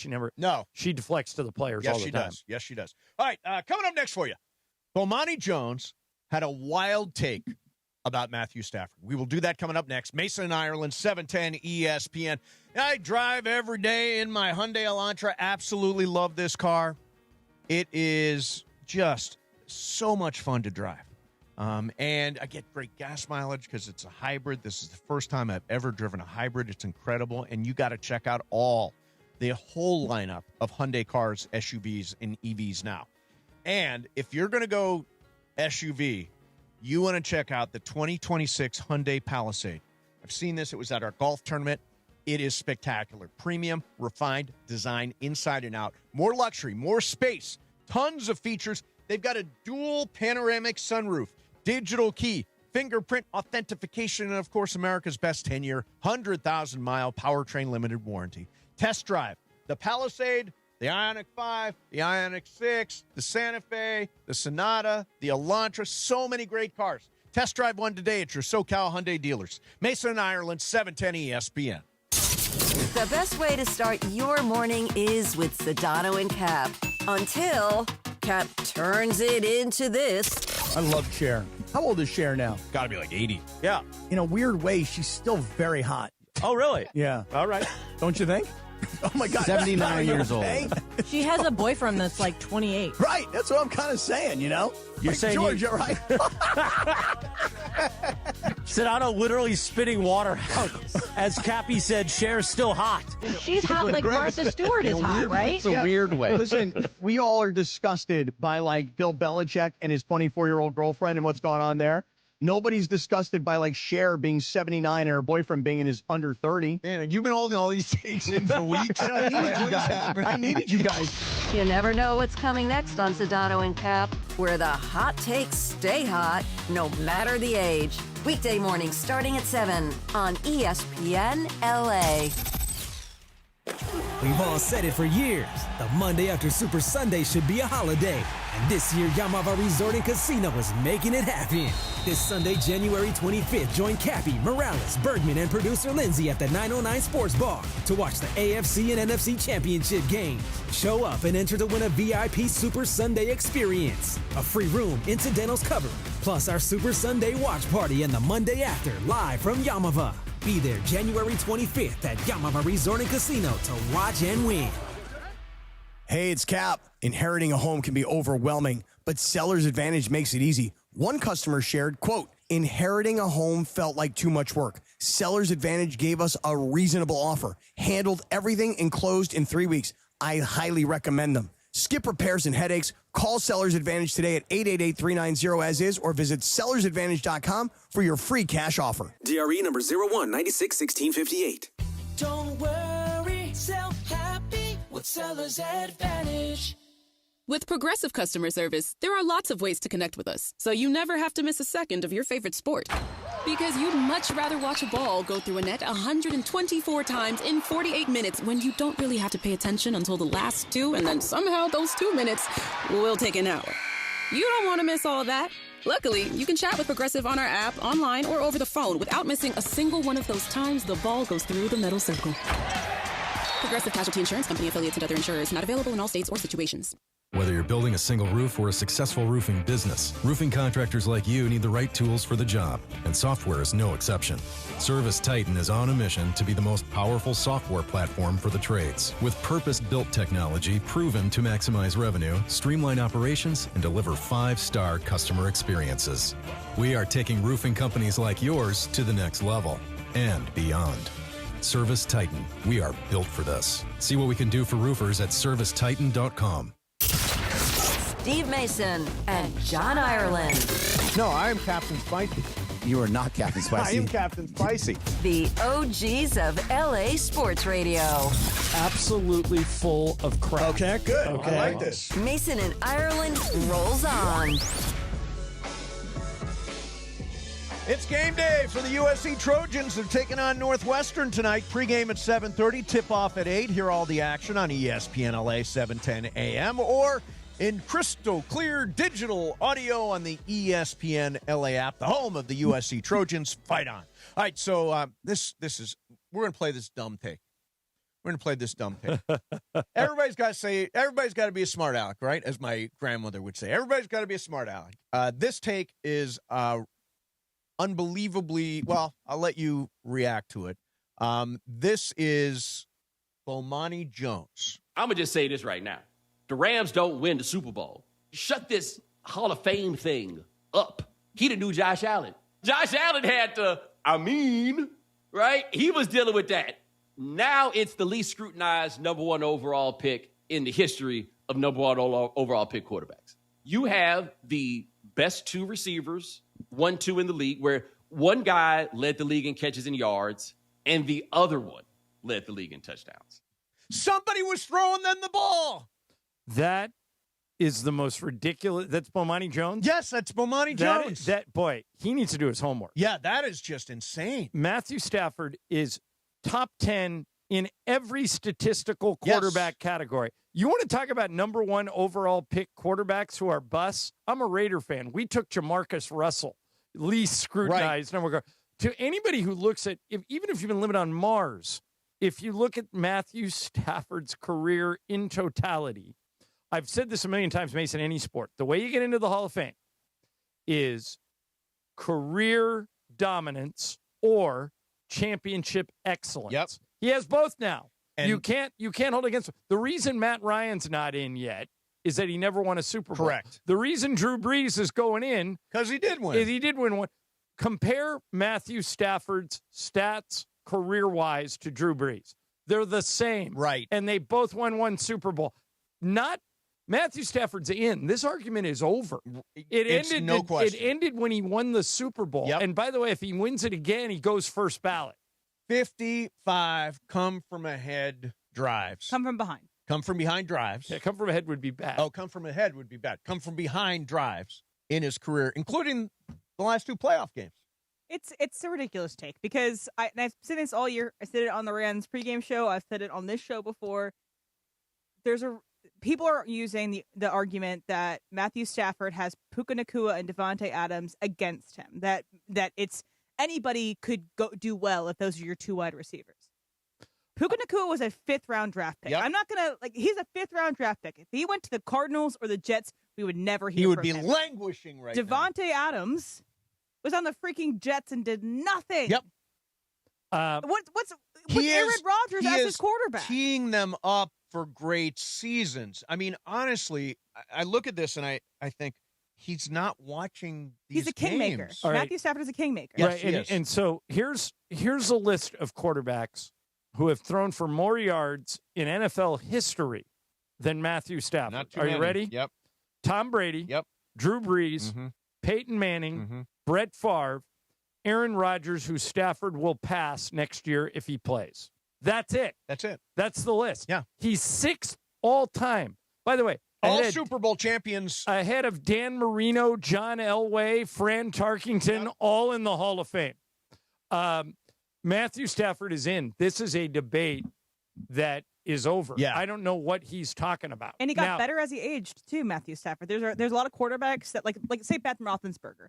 Ben Roethlisberger is in the top at least 15 in a lot of these stats. Sure. if No, not he's top right 10. behind Stafford. Exactly. He's 7th. Exactly. So, but he peaked when he was young as a quarterback and never got back to the Super Bowl the same way. Matthew Stafford has only gotten better. And the whole he's Josh Allen. He has the Super Bowl. And he's in the middle of his best season, his MVP season. It's just such a weird take. I guess you got to say something to get your audio played on Mason and Ireland. The harder argument is Matt Ryan. Yes. Okay, Matt Ryan is 9th all-time, has no Super Bowls. Phillip Rivers, 8th all-time, has no Super Bowls. Well, Matt Ryan think did go to the Super Bowl, blew a 28-3 lead. I think they both get in eventually, but they're right on the fence. Stafford goes in first or second ballot, and if he wins the Super Bowl this year, he's first ballot for sure. He dwarfs Eli Manning in career statistics, and they'd have the same amount of Super Bowls. He'd have the same amount of Super Bowls as Peyton Manning if he wins it this year. Yeah, you talk about beating a dead horse. He got into the Super Bowl into the Hall of Fame 4 years ago. Especially when he's going to win he's the presumptive MVP this year. Yes. Because Collinsworth said it on the broadcast on Sunday. Matthew Stafford won the Pro Football Writers Association MVP today. Yep. He's going to be the MVP. He's going to be the MVP. And that seals Absolutely. it even more. I just don't really understand what his take is because he clearly does not watch the football game. Right. And by the way, before next time you criticize somebody for quote unquote ring chasing, think about Matthew Stafford. He could have stayed in Detroit. Sure. If he would have stayed in Detroit and finished his career there, then he becomes Matt Ryan. Although, you know what? Think about sliding doors. Dan Campbell, Ben Johnson with Matthew Stafford. Maybe. They might have gone to the Super Bowl. But he had a lot of good coaches over there. Absolutely did. All right, coming up next for you, John, I'm telling you, everybody on Monday is going to have one word on their lips. Stiddy. We'll do that next. Mason, Ireland, 710 ESPN. All right, earlier in the show, you heard me talking about Blue Ice vodka. I love this stuff. It's the finest source vodka from Idaho potatoes and pure Snake River aquifer water. Blue Ice is made from potatoes. Most vodka is made from corn. That's the difference. When you make it with potatoes, it's smoother, creamier, has no burn, gluten-free, no added sugar. It's only 64 calories per ounce. It comes in 3 flavors. Blue Ice Classic, that's like a traditional vodka. Double espresso crafted from Arabica coffee, or my favorite, Huckleberry, which is Idaho's state fruit. I have turned so many people onto Blue Ice, and every time I do, I get a text within 24 hours. Can't believe I didn't know about this stuff. This is great. I'm hooked. All the texts are the same. It's because Blue Ice is different. Ask for it by name at your favorite restaurants and bars. It's available everywhere. Blue Ice Vodka, because taste matters. ESPN LA, your home of the college football playoff and the biggest moments in sports. Made possible by Hard Rock Casino Tahoe. Don't miss it, the national championship game. As it hits 000, the Indiana Hoosiers continue their incredible, improbable run as they advance to their first ever national championship game. It'll be Indiana and Miami in Miami. All right, fans, here's your winning play. Live entertainment that hits harder than a goal line drive and 24/7 gaming with nonstop action. No huddle required. Punch it into the end zone at Hard Rock Casino Tahoe. The easiest drive from downtown LA. Hard Rock Casino Tahoe. The biggest moments in sports happen on ESPN LA. Every 40 seconds, a child is reported missing. Find the Children is a nonprofit organization dedicated to helping find missing kids. You can be a part of their mission by donating your unwanted car. Call 1-800-294-0222. You'll receive the maximum tax deduction, and we provide fast, free pickup. Call 1-800-294-0222. Donate your unwanted or unused car. Call 1-800-294-0222. This advertisement was paid for in partnership with Cars R Us and Find the Children. My name is Whitney Allen. I am a widow. My husband Ryan died. We never thought in a million years we'd have to use life insurance. The unexpected happened. With Ethos, it is so fast and easy. It's 100% online. You can get a quote in seconds, apply in minutes, and get same-day coverage. No medical exams, and you can get up to $3 million worth of coverage through Ethos. Get your free quote at ethos.com/game. That's ETHOS.com/game. Time spent on application may vary. Online health questions required. Playoffs? Are you kidding me? And chicken wings? You better not be kidding me. Now your top reasons to visit Morongo. Grab your crew, a brew, and our great game time specials at Good Times Cafe. Number 2. Everclear is here, April 4th. And the number 1 reason. We're giving away a 2026 Toyota Tundra SR5. Play your favorite table games now with your rewards card for entries. Drawing Sunday. Morongo. Good times. It's Bethel Duran, and it's time to celebrate the new year with a new truck from Northridge and Wonders Toyota. Right now, lease a brand new 2025 Toyota Tacoma for just $84 a month for 36 months plus tax. And if you're thinking about a trade-in, your current ride could be worth more than you think. Northridge Toyota, Wonders Toyota, they make it easy. Tacoma model 7162G, VIN number 3TYJDAHN 1ST037657. These excludes tax, title, license, registration fees, dealer options, and charges. $59.95 due at signing, $84 per month. Offer expires 1/31/2026. Inheriting a home can be overwhelming. Between repairs and the time it takes to get everything ready to sell, it can feel like more trouble than it's worth. That's where Seller's Advantage comes in. One real customer who inherited a home shared their experience, and I quote, "We had an inheritance from a relative. It would have taken us a lot of time, money, and headaches to get the property in shape to sell. I heard about Seller's Advantage from a radio commercial and decided to give them a try. Their offer was reasonable, and we accepted it. They took care of all the physical effort and legal complexities. We closed within 3 weeks. I would highly recommend them to anyone," end quote. No matter what your reason for selling, call Seller's Advantage today at 888-390-AS-IS, 888-390-AS-IS, 888-390-2747, or use the website sellersadvantage.com for your free, no obligation cash offer. Sellersadvantage.com. DRE number 01961658. Don't worry, Seller's Advantage. The OGs of LA Sports Radio. I'm a babyface and John's a heel. John's not a heel. Exactly. John's the heel. Mr. 1%'s a heel. He's a heel. Well, I'm Mr. 1%, and I own it. Back to Steve Mason and John Ireland.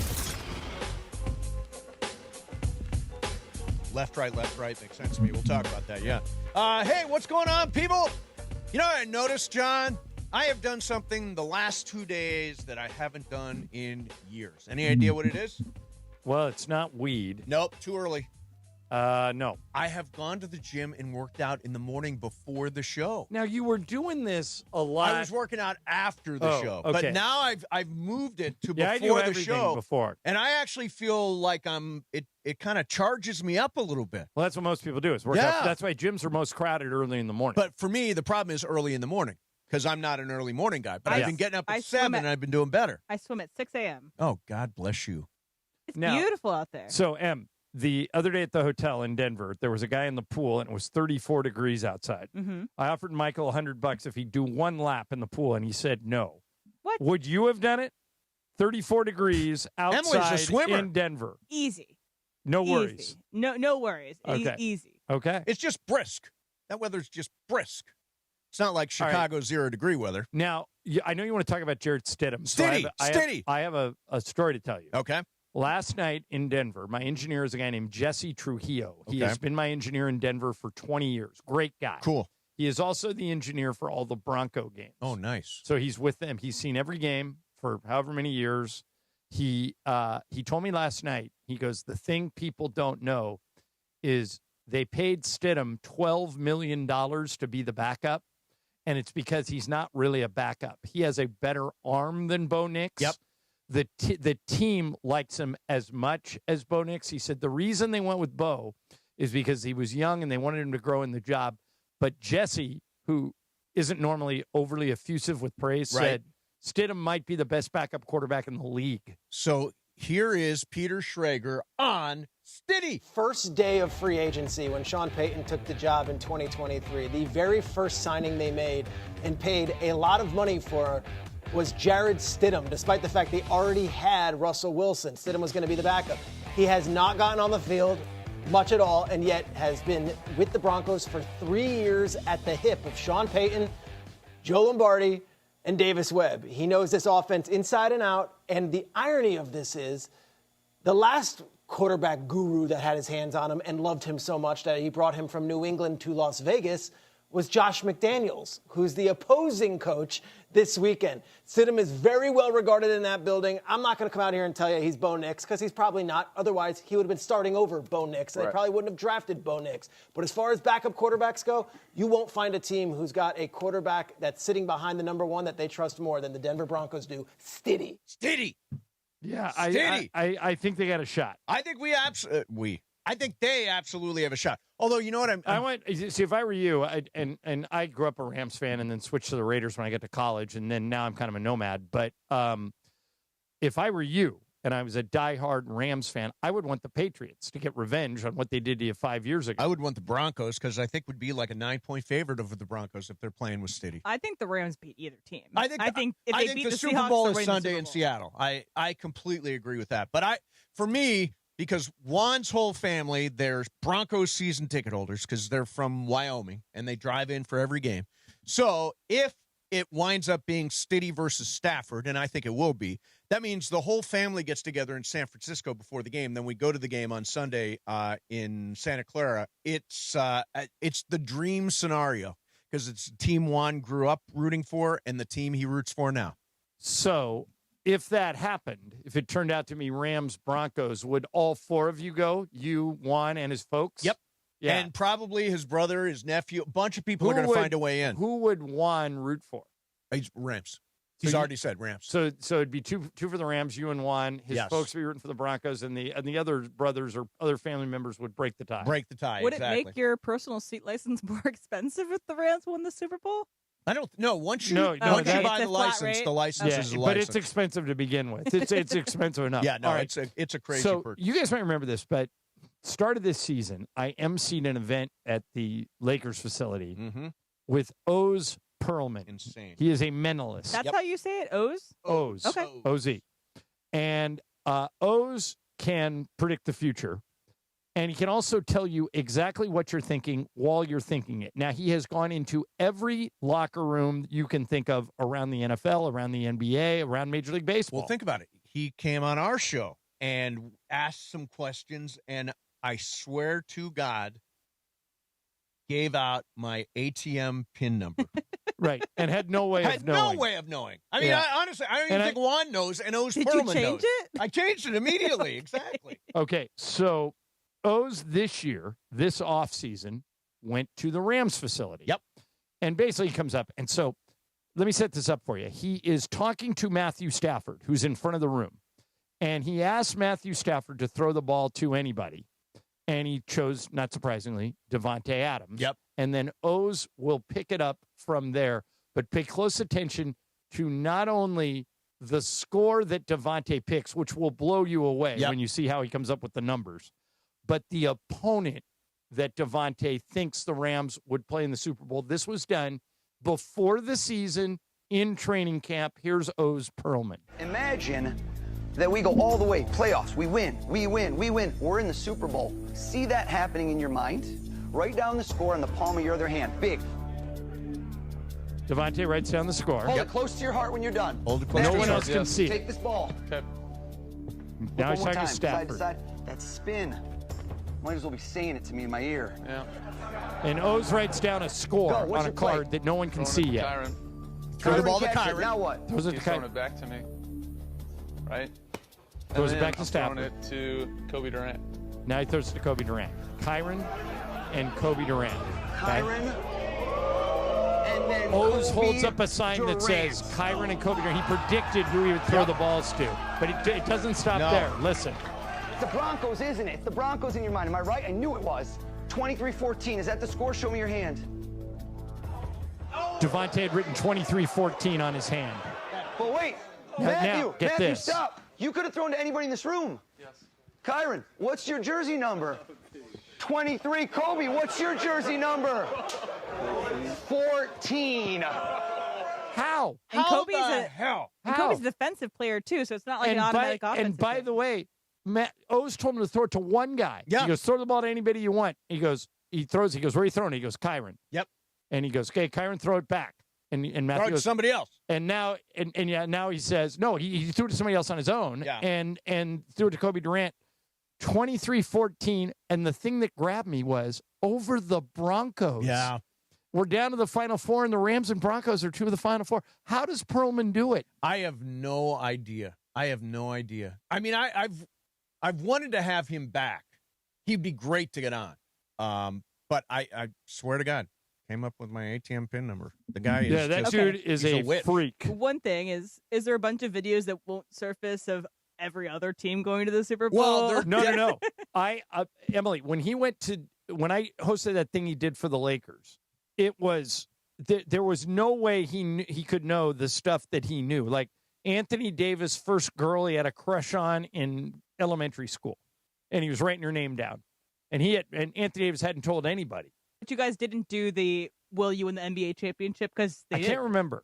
Okay, Yeah, I can't remember. There might be a bunch of videos that aren't going to surface of the No, it's not. It Lions says doing it. It says his official prediction. I said O's Perlman Super Bowl picks. It says O's Perlman predicted months ago that the Los Angeles Rams would beat the Denver Broncos 23-14 in Super Bowl 60. Okay, I'm on the hunt for other videos. By the way, if he nails it, it's my the God. greatest prognostication in the history of sports. Oh, it's unbelievable. Beats out Peter Schrager, who for 5 years I think he had like the exact right. That's picks. true. That's true. He hasn't made his picks yet, I don't think, has he? He makes them always before the season starts. Oh, yeah, I don't know who he picked this year. No, O's Perlman is a witch. I don't know how he does what he does. Coming up next for you, hey, we're going to take you down to the field during that Bears-Rams game and let you know a little bit what it sounded like, particularly after Caleb Williams threw that bomb at the end of regulation. We'll do that coming up next. Mason and Ireland, 710 ESPN. Let's talk about ZipRecruiter. So, John's friend Ian Siegel from ZipRecruiter does a great job, and this is an unbelievable company that will help you fill empty positions. And the trick is it'll help you fill them fast. Yes. So an average job, if you own a company, you post a job, it's going to take you 11 weeks on average to fill it. Nobody's got 11 weeks. Go to ZipRecruiter, go to this web address, and use it for free. ZipRecruiter.com/LA. ZipRecruiter.com/LA. It helps you find people fast. How fast? 4 out of 5 employers who post on ZipRecruiter get a quality candidate within 1 day. So speed up your hiring process. Use ZipRecruiter. Again, that web address, ZipRecruiter.com/LA. ZipRecruiter.com/LA. ZipRecruiter, the smartest way to hire. The DeMarco and Travis Afternoon Show is going electric. Well, at least Travis is. We got our e-bikes. You did? We did. Okay. Yeah. You got pictures? No, but I rode it again today. It's awesome, DeMarco. Fat tires? Fat tires. Okay, How nice. fast does it go? The top speed on these bikes is almost 30 miles an hour. Oh, you're moving. It's great. From my garage door, I can be down at the beach in 10 minutes on Snap. this bike. There you go. I like It's it. awesome. And it has an insulated cooler bag on it. Oh, look at you. I knew it. I'm just throwing it out there that if you had something that you'd like to keep cold, I got a bag for it. Something. We should get him a license plate. Like a personalized license plate to hang off the Sweet back. tea. Yes. I like that. And a Sweet horn. tea. It has a bell. It has a bell? It has a bell. I need a horn, though. From the latest sports talk to fun e-bike adventures, it's the DeMarco and Travis Afternoon Show. Weekdays starting at 3 p.m. on ESPN LA. We've all said it for years. The Monday after Super Sunday should be a holiday. And this year, Yamava Resort and Casino is making it happen. This Sunday, January 25th, join Cappy, Morales, Bergman, and producer Lindsay at the 909 Sports Bar to watch the AFC and NFC Championship games. Show up and enter to win a VIP Super Sunday experience. A free room, incidentals covered, plus our Super Sunday watch party and the Monday after, live from Yamava. Be there January 25th at Yamava Resort and Casino to watch and win. John Ireland here for Blue Ice Huckleberry Vodka, crafted with real mountain huckleberries, Idaho State fruit. Think blueberries, but richer. Try pairing it with lemonade. So refreshing. Blue Ice Vodka, because taste matters. Rich Eisen here. Hiring for your small business can feel like a full-time job, but LinkedIn Jobs AI Assistant takes the heavy lifting out of it. It filters applicants based on the criteria you set and suggests 25 great fit candidates daily, so you can invite them to apply and keep things moving. Hire right the first time. Post your job for free at linkedin.com/Eisen, then promote it to use LinkedIn Jobs' new AI Assistant, making it easier and faster to find top candidates. That's linkedin.com/Eisen to post your job for free. Terms and conditions apply. Then promote it to use LinkedIn Jobs' new AI Assistant, making it easier and faster to find top candidates. That's linkedin.com/Eisen to post your job for free. Terms and conditions apply. Empower. Pete's back on the links with all new golf clubs and hopefully less swearing. Dang, sliced it. He worked with Empower to help him get good at money so he can be a little bad. Heads up! Oof. Talent sold separately. Guy said these were slice proof. At least he has money for lessons. Invest well, live a little. Start today at empower.com. Steve Mason and John Ireland. I mean, what I'm thinking is, don't you know who I am? You're not responding to me? I'm Steve Mason. Exactly. Mason and Ireland. What? It's an outrage. It is an outrage. Back to the guys. Hey, the road to the Lombardi runs through Yamava. Sunday is your chance to win the Ultimate Super Sunday prize. Join Cappy, Morales, Bergman, producer Lindsay at the 909 Sports Bar for the AFC NFC Championship games. Everybody who shows up is entered to win a VIP Super Sunday experience and a one-night stay at Yamava. Be there January 25th, this Sunday, Yamava Resort Casino to watch and win. Spots are limited. Reserve yours right now at ESPNLA.com. You win. All right, so, John, do you order a lot delivered to the house food? Sometimes, yeah. DoorDash, Grubhub? Yeah, I'd say once a week. Uber Eats, one of those, Once a week. Okay. Yeah. So I've got a story of a lady who is, let's see, where is she? This is a story from Chicago area. Woman orders DoorDash.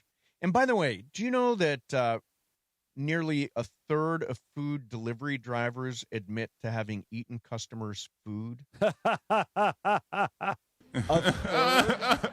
crazy. I guess it's the world we choose there. So this lady gets, she ordered Chick-fil-A.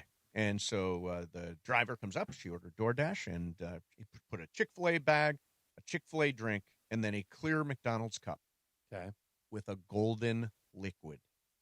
Somebody left her a cup of whiz. Probably because she didn't tip. Well, still. I'm not advocating it. I think it's disgusting. And that driver should be fired. Who does that? But if you don't tip, that's why I always tip.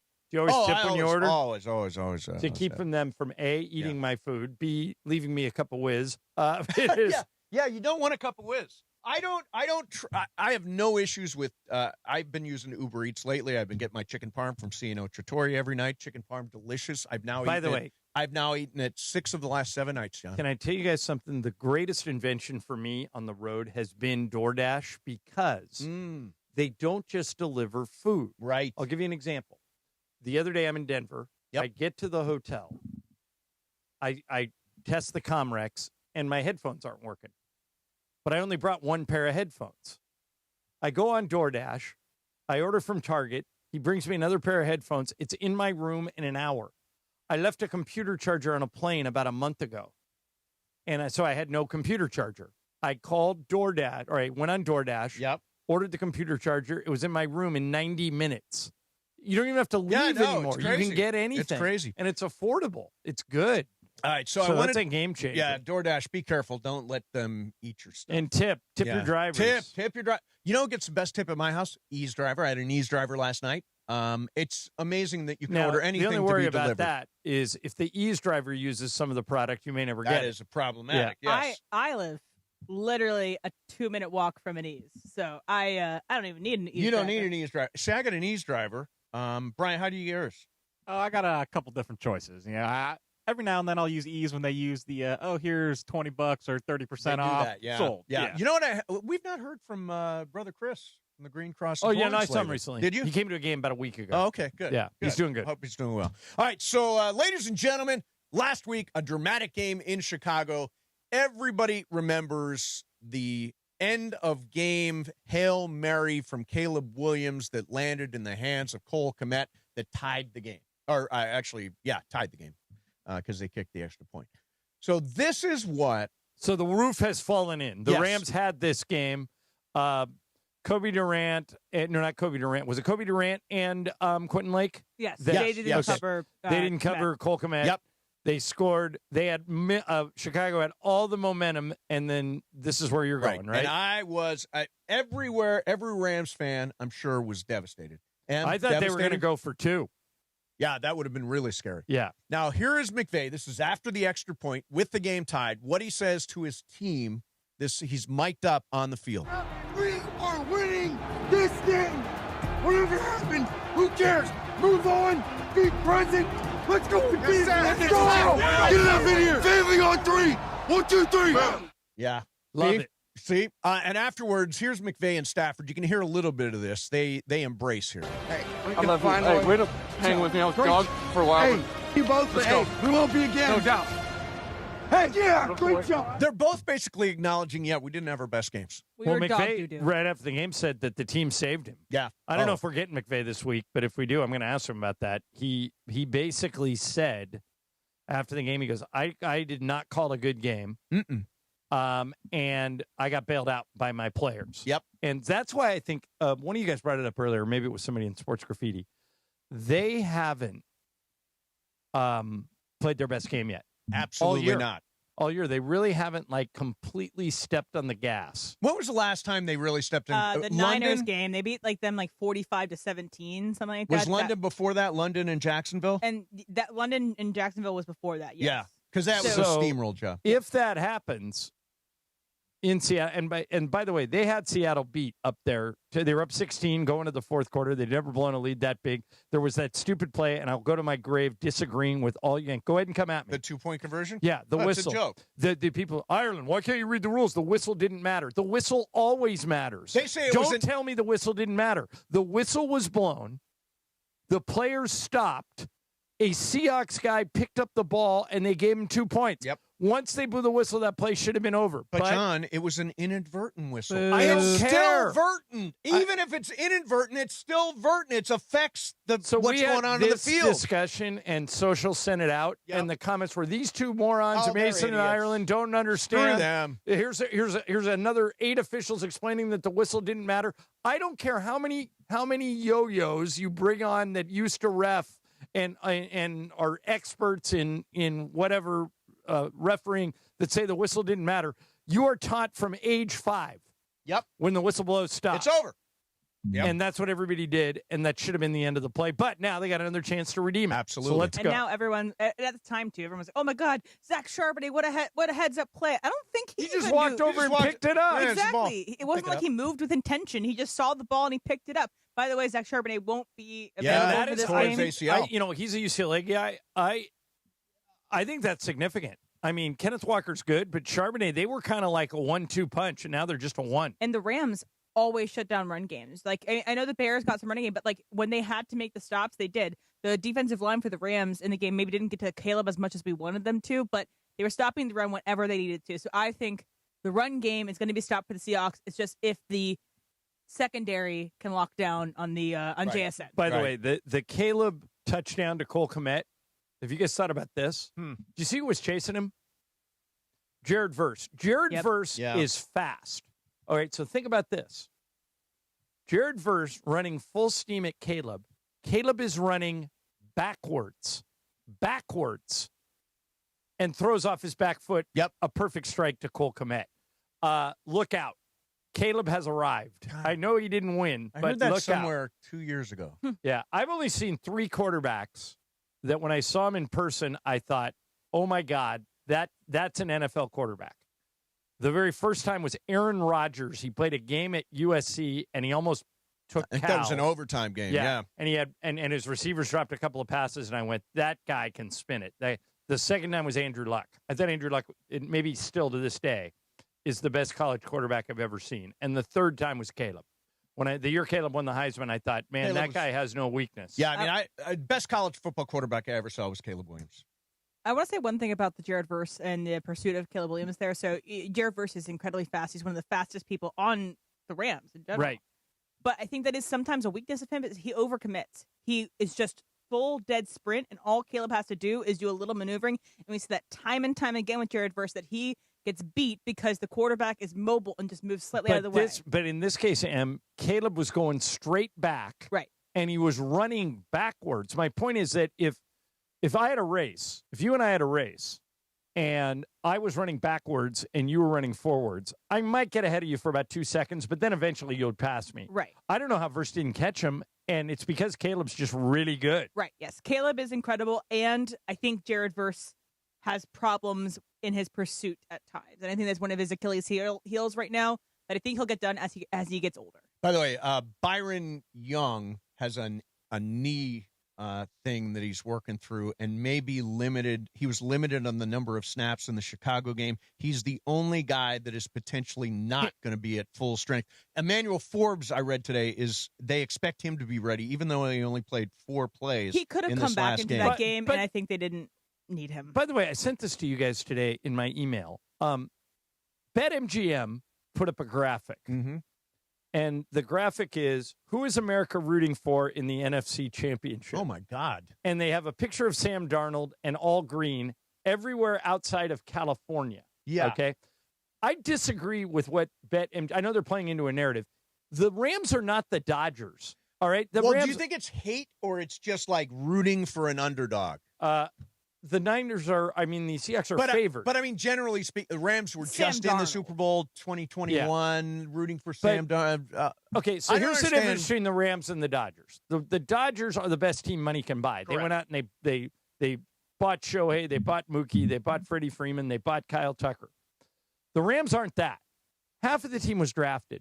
Most of them in the 3rd round or later. Kyron, Puka, Quentin Lake, Cam Curl, Byron Young, you mentioned. Nate Landman was undrafted. Right. All right. McVay is extremely likable. Yep. So are Stafford, Devontae, Verse, Kobe Turner.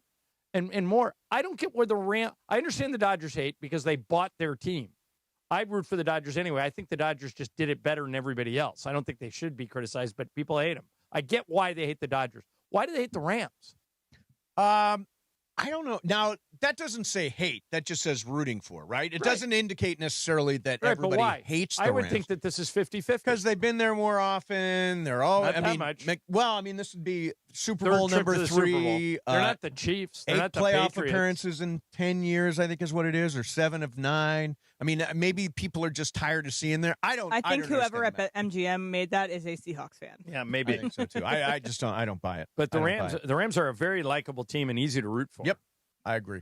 And we'll be rooting for them on Sunday. All right, coming up next for you, Fast Track, Mason and Ireland, 710 ESPN. Mornings in L.A. will never be the same. The Morning Show with Sedano and Cap. Did you know that she's dating Liam Neeson? Who is? Pamela Anderson. Oh, really? I thought you were talking about LaToya Jackson. No. I thought so too for a second. I'm like, wait. He's got a particular set of skills. You know? Yeah. Wow, he's dating Pamela Anderson? Pamela Anderson doesn't look like Pamela Anderson used to. No, but she does it on purpose. Like, she doesn't wear any makeup. Anti-makeup beauty, all the things. Like, she's like, I'm an old lady and I'm going to embrace that. God, I loved her. God, I just loved her. She's dating Liam Neeson. They're probably going to get married. You ever see Barbed Wire? Barbed Wire, was that the one with Tommy Lee? No. I'm sure you saw that one, but no, it was a movie. It was a movie with Pamela Anderson. Hang with Sedano and Cap every weekday morning starting at 7 a.m. on 710 ESPN, the all-new ESPN LA app, and live on YouTube at ESPN Los Angeles. For a century, the Genesis Invitational has stood as one of golf's greatest stages, where legends rise and history is made. February 19th through 22nd, celebrate 100 years of championship golf. Experience the drama, the tradition, and the moments that define the Genesis Invitational. Tickets at genesisinvitational.com. Good Karma Brands is proud to be an equal opportunity employer, providing equal employment, development, and advancement opportunities to all teammates and applicants. To learn more about careers with us, please send an email to talentacquisition@goodkarmabrands.com. That's talentacquisition@goodkarmabrands.com. Get ready, SoCal. Hard Rock Casino Tejon is kicking off the new year in high gear. Unity by Hard Rock members can earn entries all January long for the $500,000 Drive the Dream Corvette giveaway just by using their card. Join us every Thursday in January for your chance to win big, including $30,000 in free play each week. Start the year with more excitement and more ways to win. Details at casino.hardrock.com/Tejon. Hard Rock Casino Tejon. This is how SoCal plays. The home of the Lakers. And now the home of the Rich Eisen Show. Weekdays 9 a.m. to noon. KSPN Los Angeles. A Good Karma Brands radio station. And it is 2 p.m. in the Southland on the biggest show on the radio, Mason and Ireland. And it is time for Fast Track. Fast Track. The return of Fast Track, driven by our friends at Cerritos Auto Square. Why do more people buy their car at Cerritos Auto Square than from any other location in Southern California? Easy. With 24 dealerships side by side, car shoppers can find the right car at the right price at the right location. Cerritos Auto Square. Learn more at CerritosAutoSquare.com. Time for Fast Track. Down low is 350Q, 3 1/4 horsepower, 4-speed, 410 gears, 10 coats of competition orange, hand rubbed lacquer with a blue plain manifold, full race cams. Fast Track on Mason and Ireland. Time for Fast Track. Take it away, Mace. Zoom, man. Before I get to my Fast Track, Mace, why don't you take a bite of that lime? And while I read my liner, take down some peel You're and halfway lime. home. Half the lime is done. Let me see here. I'm telling you, go big. Go big? And you only have an hour left. All right, so the road to the Lombardi runs through Yamava. And Sunday, January 25th is your chance to win the Ultimate Super Sunday You prize. got lime juice all over the sweatshirt. You might have to wash it now. It'll be even better. Oh, wow. Join Cappy, Morales, and Bergman and producer Lindsay at the 909 Sports Bar for the AFC and NFC Championship game. If you spit it out, you don't get the $75,000. You're almost done. Everyone who shows up is entered to win the VIP Super Sunday experience and a one-night stay at Yamava. Be there January 25th at Yamava Resort and Casino to watch and win. Spots are limited. Reserve your seat now at ESPN LA. You in. You okay, Mace? Yeah, it's all dear. Keep going. Keep going. No All right. question. All right. So, the Champions League is a tournament with all European soccer teams. It's not just the Premier League. It's all the different soccer leagues within Europe. The top teams from those leagues in the previous year compete for a Champions League title. So it's a big deal, and you're going to play people across the continent. So Manchester City is one of the best teams in the English Premier League, and they were playing a team in Norway, and they got beat 3-1. Okay. And so the players in the team decided to do something special for their supporters. So, Brian, would you play that clip from Sky Sport News? I have some breaking news coming to us from Manchester City now. Away last night in the Arctic Circle. Their players, though, are reimbursing fans who travelled to watch that humiliating Champions League defeat to Bodo Glimt. The players are going to cover the cost of the match tickets for the game, which Pep Guardiola's side, of course, lost 3-1, ended the game with 10 men. 374 supporters made that journey to Norway, with tickets costing £25, so the players will pay over £9,000 in total. City's captaincy group, which consists of Bernardo Silva, Ruben Dias, Rodri and Erling Haaland, speaking on behalf of the whole squad, have said this: our supporters mean everything to us. We know the sacrifice that our fans make when they travel across the world to support us home and away, and we will never take it for granted. They are the best fans in the world.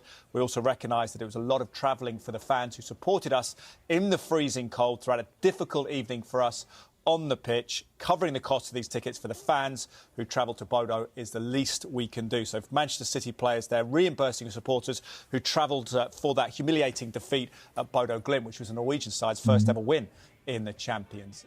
So, should the 49ers players reimburse 49ers fans that went to see them play in Seattle? Then they got beat 41-6. What do you think? First of all, what Manchester City did is brilliant.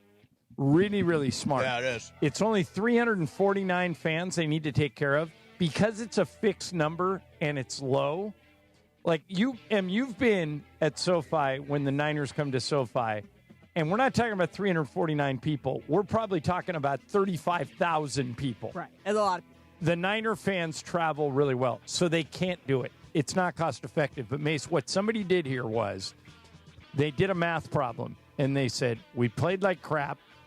There were only 350 people that went to the game. Let's do something to support them, and we'll get the PR bounce will be way better than what it cost us. But you can't do it in the NFL because there's too many people. That's my take. Yeah, you can't do it in the NFL. I would love to be reimbursed for the 2018 Super Bowl. They lost 13-3. Yeah, that was it was so brutal. You know what sucks about the Super Bowl is if you go there and lose, you have to. The ride home sucks. You've spent thousands of dollars, and you've got a long flight home. That Atlanta one was terrible. It's fun when you win, like at SoFi, but man, I'm telling you, if what you I've always though, I'm gonna give you some kudos here. What I've always admired about you is if your team makes it to the final stage, you always find a way to get there. Absolutely. You were at all those Dodgers World Series even losses. The one even I was at the one in COVID at Dallas in Houston when they lost to the Cheaters, in Boston when they didn't win a game. In Boston. I think it's admirable that you go when your team is in the big game. You find a way to get there. Now the difference is you can afford it. Correct, I can afford it. So, and by the way, the Super Bowl is so expensive. The answer, Emily, the answer to the question is no. I don't think the Niners fans should do it, or the Niners should do it because there's too many Niner fans that made the trip. But I think what Manchester City did was brilliant. Yeah, I think really smart. Not realistic for North American sports.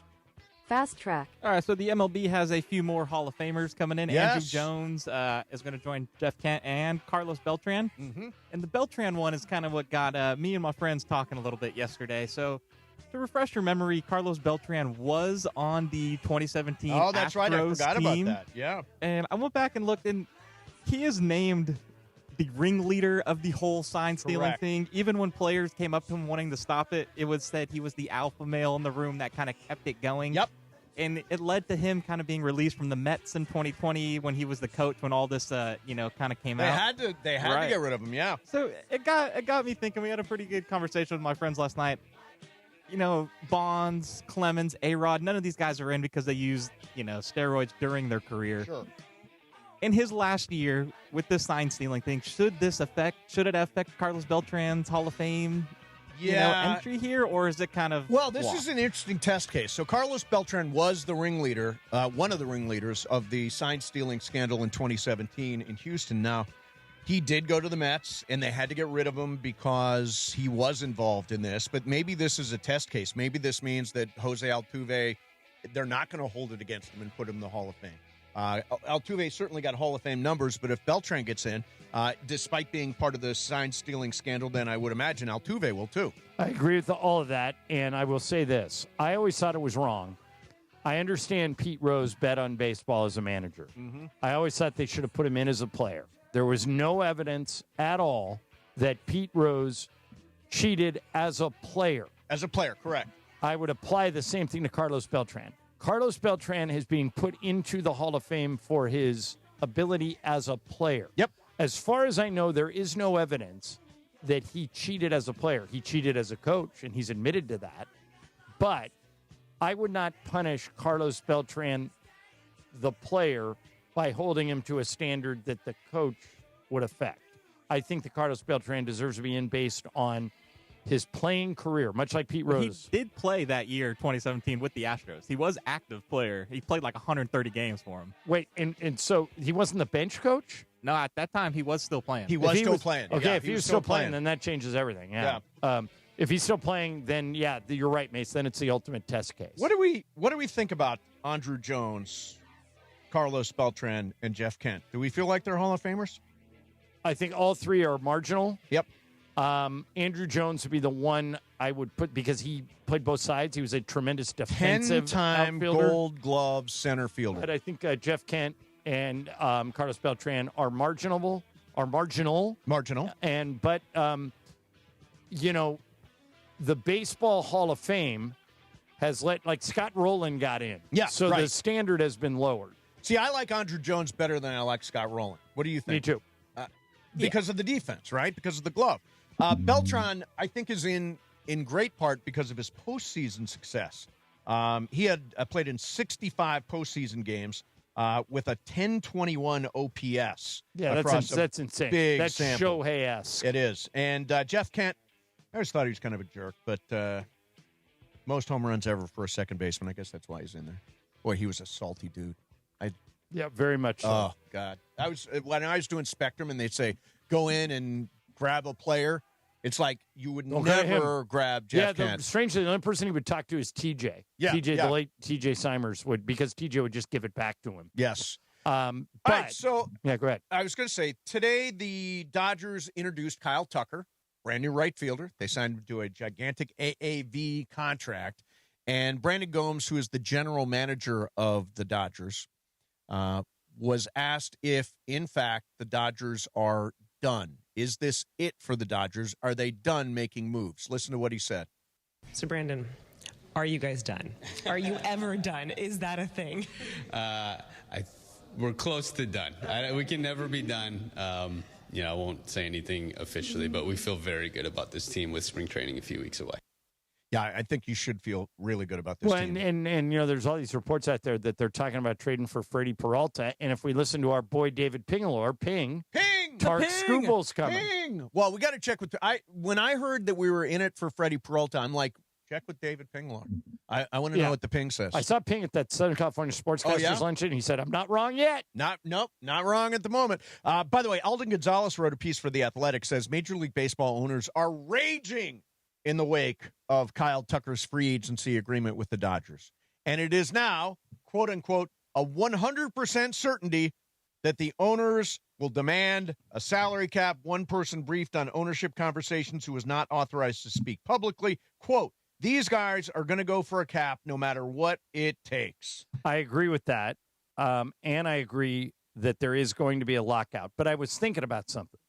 let's say you and I get a call from Rob Manfred, okay? Yes. And he said, guys, your job for the next year, Mason and Ireland. Yep. And I don't know how you're going to do it, but I'm empowering you to do it. I'm going to pay you for it. Avoid this strike.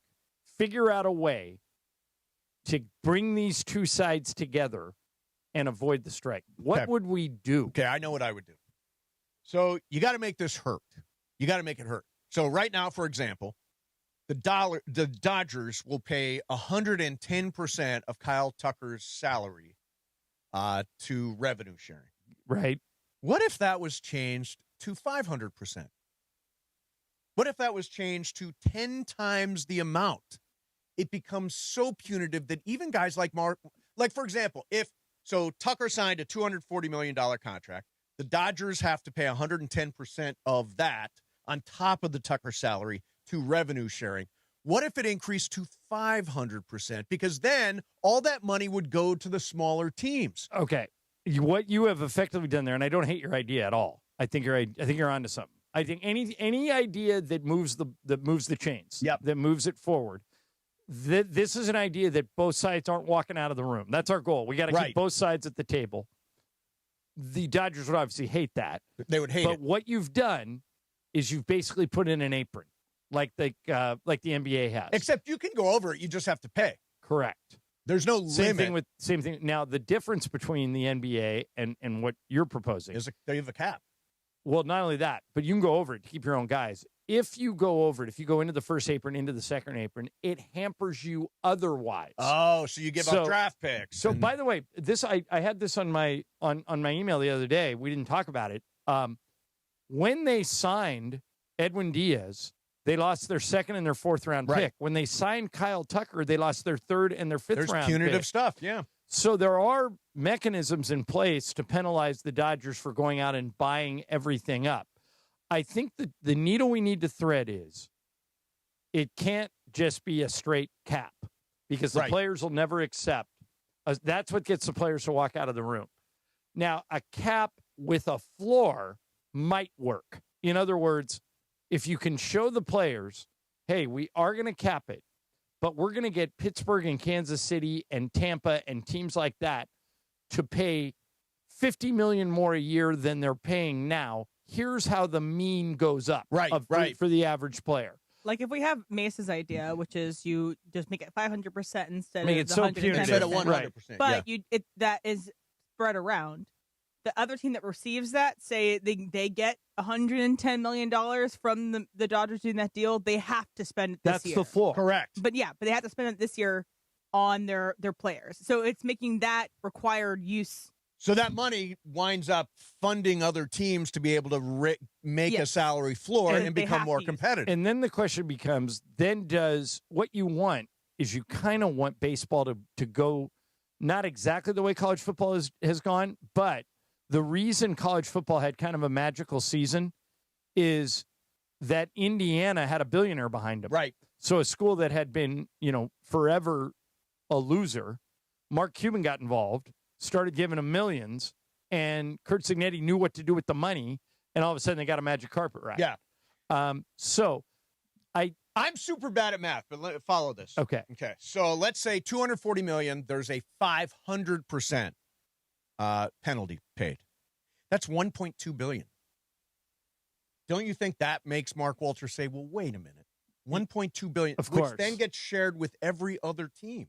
I think there's a way to do this without a cap, to just make it so punitive to sign a bunch of people. I like the way you're thinking.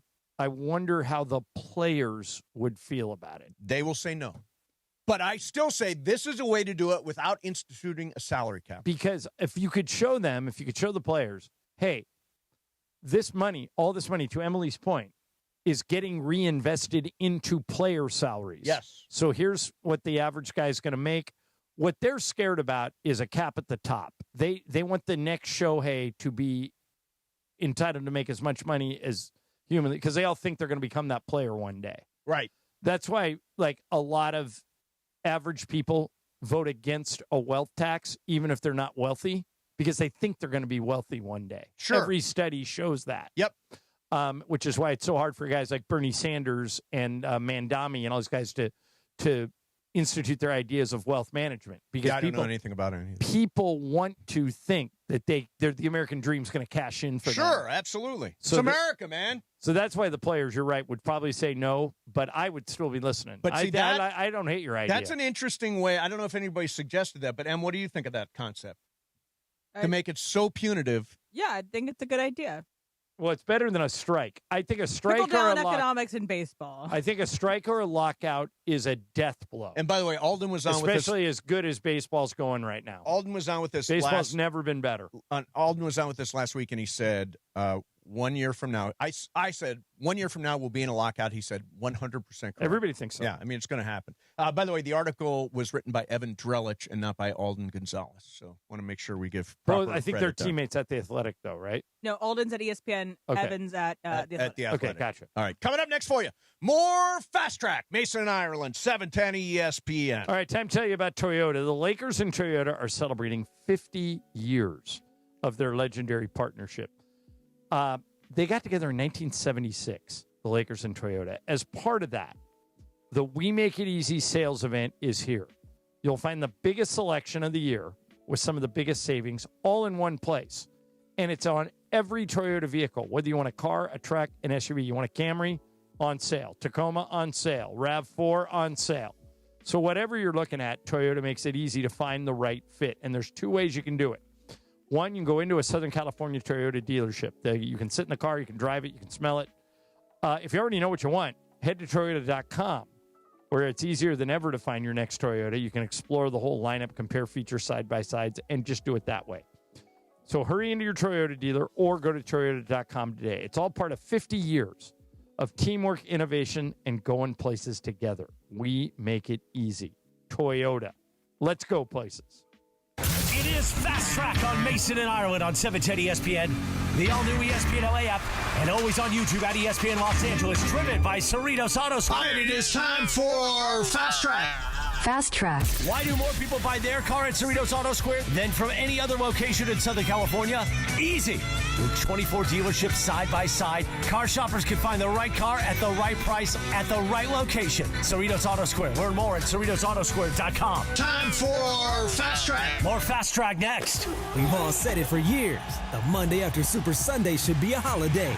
And this year, Yamava Resort and Casino is making it happen. This Sunday, January 25th, join Cappy, Morales, Bergman, and producer Lindsay at the 909 Sports Bar to watch the AFC and NFC Championship games. Show up and enter to win a VIP Super Sunday experience. A free room, incidentals covered, plus our Super Sunday watch party and the Monday after, live from Yamava. Be there January 25th at Yamava Resort and Casino to watch and win. Hey guys, new year, new benefits, which means it's finally time to stop saying you're going to use them. ESPN LA fans, go to VisionWorks in Orange County. Annual eye exam, easy. Simple scheduling, simple shopping. And right now, it's BOGO on glasses. 2 pairs, 1 tax return. Plus the 100-day guarantee. If your glasses aren't right, they fix it. Great doctors, tons of frames, no hassle. New year, better vision. VisionWorks in Orange County. Rancho Santa Margarita, Lake Forest, Laguna de Guel, Fullerton, Brea, Bristol Plaza, and Buena Park. VisionWorks. See the difference. Hey, Los Angeles, your Rams are in the playoffs, and if you missed out on any action this past season, don't make the same mistake. Clinch your spot in the Rams house for 2026. Watch every home game next year with marquee matchups against the Bills, Chiefs, Cowboys, and Packers. In addition, enjoy home playoff ticket access, interest-free monthly payment plans, and stadium event pre-sale access.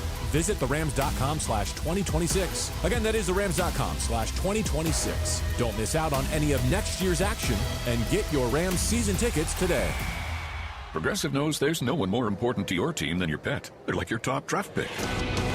And it looks like Chuck has selected Pepper the Corgi. Bold pick there, Deborah. Yeah, Rich, Pepper has a high ceiling for sure, but he does have a tendency to bark at every tree. Yeah, he brings a lot to the table, but also takes a lot off of it, especially when it's been left near the edge. Nothing left to do now but suit him up for the dog park. Protect your top draft pick from injury and illness with Progressive Pet Insurance. Get a quote at Progressive.com. Progressive Casualty Insurance Company affiliates and third-party insurers. Not available in all states or situations. Covered subject to policy terms. Life is full of choices, some big, some small. And when you choose an H&R Block Tax Pro, you're choosing the largest network of tax expertise to be in your corner. For when your big ambitions need help with the small details. For when your 6 figures come from 6 different places. For when your gaming stream becomes your revenue stream. For when your business's year 1 needs 70 years of tax know-how. At H&R Block, we've seen it all, and we're here to help you make the most out of your money for life outside the box. Get started at hrblock.com. Fast Track. And it is Fast Track on 710 ESPN. Mason and Ireland on the all-new ESPN LA app, 7:10 a.m. and always on YouTube at ESPN Los Angeles. Fast Track now back in the 2 p.m. hour on Mason and Ireland, driven by Cerritos Auto Square. Why do more people buy their car at Cerritos Auto Square than from any other location in Southern California? Easy. With 24 dealerships side by side, car shoppers can find the right car at the right price at the right location. Cerritos Auto Square. Learn more at CerritosAutoSquare.com. Once again, back to Fast Track and back to Mason and Ireland on 710. Vroom, vroom, man. Before I get to my Fast Track, it's game day for the Trojans. USC takes on Northwestern tonight with pregame at 7:30 and tip-off at 8. Hear all the action on ESPN LA, 7:10 a.m., or in crystal clear digital audio on the ESPN LA app, the home of the USC Trojans. Fight on.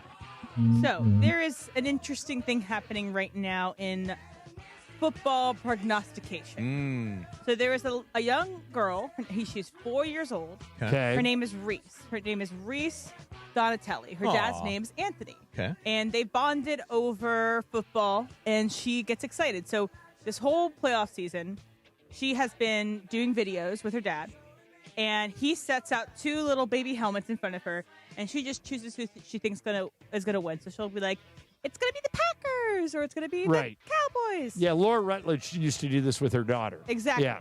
So in it, he said but people have been having issues with it because she's been wrong about every single one. So every single time she picks a team, they lose. So She should get a job as a sports radio talk show host. Yeah. They're blaming her. They think that she is cursing this team, including a very famous person. Cardi B got mad because she picked the Patriots. It's the one that she got wrong. She picked the Patriots to win, and they did win. But Cardi B stepped over a line. She said, F that B to the little girl. Which is ridiculous. And the dad says it's nuts. She's obviously not, his daughter, is not an NFL analyst. She's picking teams based on the color of her dress, or she'll pick the Packers because she likes cheese. Just relates to these silly little things as reasons why she picks certain teams. To me, just harmless and cute. And they're bonding over this. It's very nice. So Cardi B overstepped. That's nothing you should ever say to a 4-year-old. No. But I will say, as a warning to parents putting their children on the internet, you don't control people's reaction. Well, it lives forever, and you can't protect it. Social media is a cesspool. We've talked about it many, many times on here. Anything you put out there is going to be criticized no matter what it is. Right. As Sedano says, the internet hates everything. Message boards, Reddit, it's all a cesspool. By the way, was it TikTok, Instagram? It wasn't Twitter. This is on TikTok, but people pulled On it for TikTok. Twitter. And Okay, stuff like got that. it. So I always tell Lisa, don't post anything ever. Right. Because I then think people does will- Lisa post? I think she does, no? If she allows you to follow Oh, her. so it's a closed account, yeah. Right. But because I said all the trolls that come after me and Emily and everybody that works I here will subscribe to come Lisa's after you. OnlyFans. Boy, no wonder She must be making so. I'm in one of many. Have you subscribed to Lisa Ireland's OnlyFans? Of course. Yeah. Now, I wondered why every time I come home, we got like new. The other day, the bathroom had been renovated. Yeah, I we're all- never heard about it. we're I wondered all where very that big fans of her I wonder where that OnlyFans money were. was coming from. Exactly. Yeah, keep it up. But yeah, I think for this, it's like Cardi B was wrong, but you kind of have to understand what you're Once doing you when wade you put into your child the out there. pool, don't be surprised And if he's you get wet. He's making money off of his daughter because this is getting millions of views. Like there's complicated things. It's not just poor girl. It's maybe the dad should have protected her a little bit from that. And maybe if you want to do this, share it with your friends and family in a group chat. I have no problem with this. Cardi B has no class. She is really, really stepping over the line here. I'm sort of done with Cardi B. Like, I like Megan Thee Stallion. They did WAP together, right? Yeah. Cardi B is the worst. And Cardi B is with Stefan Diggs. She bore his child. Okay. Because I saw sounds so when all the biological. ESPN analysts all picked against Buffalo, Or no, all picked against New England. Yeah, they all picked Texans. They're like, oh, no. Yeah, and then Cardi B went after all the on-air hosts and basically went, these bees don't know what the hell they're talking about, blah, blah. So she tends to step in it. Cardi, she's 4. She's 4, Cardi B.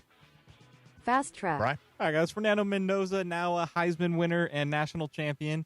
There was a video of him that he gave college advice, so incoming college students advice. This is a couple years ago while he was at Cal, actually, and it just resurfaced on SportsCenter. We'll play it for you. Why don't you have time for the girlfriends? I would say I know myself, and I know that it was such a short period of time that if I have a really, really good next 2 years, I can make it to the NFL, and I believe that I will make it to the NFL. However, at this point, I got to limit all distractions. I live a 3-minute walk from the facility where we have our weight room, our practice facility, and our stadium. So I think that's very important, living close, especially with the girls. It can be very distracting now. You might find your first love in college and stuff like that, but I know that if I finish class at 6, like everything, I'm going to give everything my all. So if I have a girlfriend, I'm going to give her my all, and that means I'm going to go back from 6 to 9, just go, hang out with her and, maybe get dinner or something rather than maybe picking up dinner on the way back from class and watching extra film for the game week. So the whole thing's like a 5-minute video, but that was his number one advice to incoming college athletes, per se, is, don't get a girlfriend. What do you think about that? Well, you have tapped into something that I've told this story before, but I can't remember if I've told it since you guys during the show. Years ago, I had a chance to play golf in Idaho with a PGA Tour pro. Just kind of worked out. And it was when Tiger was at the height of his powers. And I started, just making conversation. I said, who's the best putter on tour? And he would go, Tiger. And before you ask me, he's also the best driver, the best iron player, the best short game player, the best sand player. He's the best at everything. I said, so how do you compete with him? He said, we don't. Our only hope is that he gets a girlfriend and gets married. And he said, that's the only thing that can, because right now, and there's clips of this on the, Tiger used to talk about before he got married, he would get up in the morning, work out for 2 hours, go play golf, go back, work for 2 hours on his short game, then go out that night with his friends and play tennis or basketball or whatever. All he thought about was sports. There was no crack in the armor until all that personal stuff brought him down. Right, but you're missing the point where he was screwing around nonstop while he was a really good player. Right. So then he settles down, gets L, and what happens? It all fell apart. It all fell apart. Now, I would contend that it's the opposite of that. I know that's the way it went with Tiger Woods. I think players are generally better once they settle down because you know what is a full-time job? Trying to find somebody. Trying to find a match, trying to find a girlfriend, trying to find a boyfriend, trying to find a husband, a wife. That is like a full-time job. Sure. And once you take that job off the table, you get a chance to focus. So I think it's actually good for a guy to settle down. I think Tiger is the exception to that rule. Well, and I would say that makes me want to draft Fernando Mendoza more than it doesn't. Yep. I mean, I don't want he's very single-minded. Tom Brady gave up his family to play one more year in the NFL. I mean, that's the type of guy you want. Yep. And was that a good decision for his overall life? No, Who knows? No. It was good for his career. It probably wouldn't, but I guarantee you the people in Tampa loved having him down there for 2 years. One of them, he won a Super Bowl.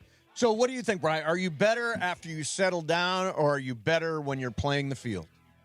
Have you gotten better at doing the board every day for Mason Are you Ireland? better at your job because you've settled down to a happy marriage with question. Allison? I'd say yes, 100%. I like your point on that. Yeah, you can move on to other things. When I was single, man, I was just looking everywhere, high, low, internet. I was pre-apps, but I mean, seriously, it's a full-time job trying to find the right person. Isn't there that great HBO show called Looking? Looking, yes, exactly. Jonathan Groff's in that thing. All right, so coming up next for Underrated actor, Jonathan Groff. Jonathan Groff, excellent. Saw him in, you love a good musical. He was in Hamilton, Jonathan Groff. Well, they've got Merrily. the new musical, Merrily We Roll Along, is a movie now. It's him, it's Daniel Radcliffe. It is really good. You should watch it. It came out in theaters, and now it's available online. Okay, well, I'm going to have lots of time. over the next couple of weeks. But you could use a little song, a little dance. Of course. Coming up next for Always. you, last night was John Ireland's favorite Lakers win of the year. We'll talk about it coming up next. Rich Paul has responded to the ESPN article. We'll play that for you. Excellent. That is coming up. In the meantime, Cosm, I talk about this place all the time because it is absolutely incredible. I watched Game 7 of the World Series there.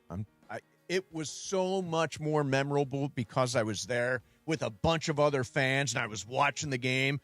It's almost like being at the game, right? It is like being. It's like you're, for example, AFC, NFC championship games. You feel like you're on the sidelines for these games. You can watch all your favorite sports on massive high-res displays surrounded by fellow fans. The Dome is an immersive experience, wraparound display, reserved seating. You can watch the game from inside the Dome. Feels like you're actually at the game. In the hall, you got wall-to-wall live multi-view sports, so you can watch every single game while cheering on your team with fellow fans. Cosm has got a huge selection of games. You got your NFL, you got your NBA, you got your Premier League soccer, you got your UFC. They've got immersive cinema programming now, like you can see The Matrix, see Willy Wonka and the Chocolate Factory, see what's that, Cirque du Soleil show, I saw there. Cosm's panoramic rooftop offers amazing views. I'm telling you, if you want to watch the NFL playoffs in shared reality at Cosm with family, friends, other fans, Cosm, where you're not just watching the action, you're in it. More on upcoming events or grab your tickets at Cosm.com. That's COSM.com. Cosm.com. Mason, Ireland, 710 ESPN. Your Lakers, your season, or Thursday night in Inglewood. It's two teams, one city, no love lost. Lakers and Clippers come face to face once again. The battle for Los Angeles is on. Coverage begins Thursday night at 5:30 p.m. To LeBron, who drives baseline, got two Raptors in the air and laid it in. That guy's 41, Michael. The Lake Show lives here. 710 ESPN and the ESPN LA app. John Ireland for Blue Ice Vodka. Blue Ice's double espresso crafted with Arabica coffee makes the perfect espresso martini. Just shake with ice and pour. Soft, smooth, and delicious. Blue Ice Vodka, because taste matters.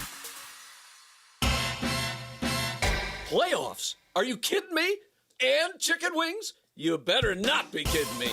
Now your top reasons to visit Morongo. Grab your crew, a brew, and our great game time specials at Good Times Cafe.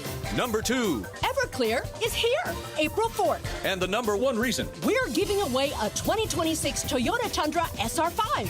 Play your favorite table games now with your rewards card for entries. Drawing Sunday. Morongo, Good Times.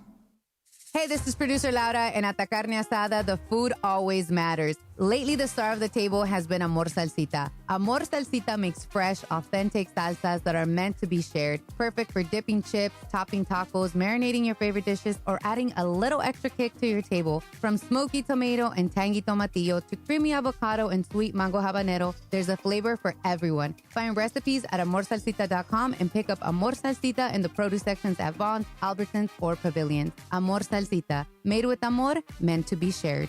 Diabetes, high blood pressure, anxiety meds, everyone's on them. If you're a 50-year-old male, maybe a bit porky, and you may even have type 2 diabetes, $1 million of term insurance may only cost you about $200 a month. Call Term Provider. Speak with Big Lou at 800-511-3535. Big Lou will find a term life policy for you even if you have type 2 diabetes, are overweight, or have high blood pressure. Term Provider has helped thousands of people like you who think they can't afford term life insurance. To buy $1 million of affordable term life for you, all you need to do is call Big Lou at 800-511-3535. Lou will make sure the scales are tipped in your favor. Call 800-511-3535. Big Lou will answer your call and work to fit you into a term life policy that you can afford. Remember, Big Lou's like you. He's on meds too. Call 800-511-3535. 800-511-3535.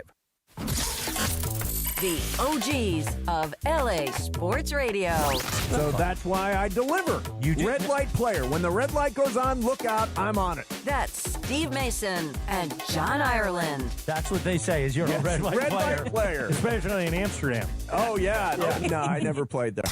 Mason and Ireland. Right now.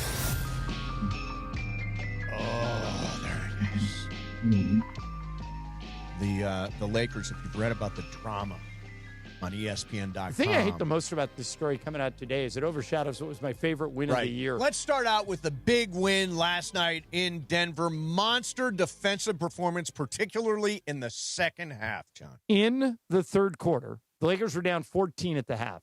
Jamal Murray hit a 60-footer at the end of halftime to put his team up 14. And I thought, all right, here we go again. This is probably a long flight home. It's Denver. They come out in the third quarter, and the Lakers hold the Nuggets to 17 points. That scored them 29-17. Got right back in the game. They were down by 2 at the end of the third. In the fourth, they outscored them 29-19 and ended up beating them. And for me, it's 2 games in a row where the defense has shown up. The biggest problem with the Lakers, we've all talked about it, and people tend to, blame LeBron, blame Luka, blame the biggest problem for the whole season has been lack of defense. They just don't always play defense. For the last 2 games, they have. Yes. And so let's see how it goes again tomorrow night. The Clippers are really good. They've won 13 of their last 16 games. They're not the same bozos they were earlier in the season. They have figured it out. Yep. And let's see if the Lakers can keep it rolling. And by the way, I thought last night JJ was terrific. JJ decided after Jamal Murray scored 26 points in the first half, he said, you know what? Make somebody else beat us. He threw 2 guys at Jamal Murray the entire second half. He scored 2 points. Scored 2 points, and the Lakers were able to win that game. So JJ doesn't like doubling guys very often, but chose to do it last night, and it made all the difference in the world. Now, the other big story today has been this article that was written about the Lakers by Baxter Holmes on ESPN.com. If you turn on ESPN TV, you'll hear all about it. Yep. We spent the entire first hour of the show on it. Rich Paul is still doing that podcast with Max Kellerman. One of the things that comes up in the article is, and by the way, Jeannie has issued a statement. Oh, she is. Okay, that I good. will read to you in a second. Okay, good. One of the things that comes up in the article is that Jeannie is tired of LeBron. Tired of LeBron.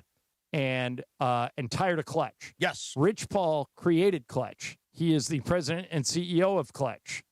Here's how Rich reacted to the article. What I'm discussing is that's what the guy wrote. But these type of things happen all the time.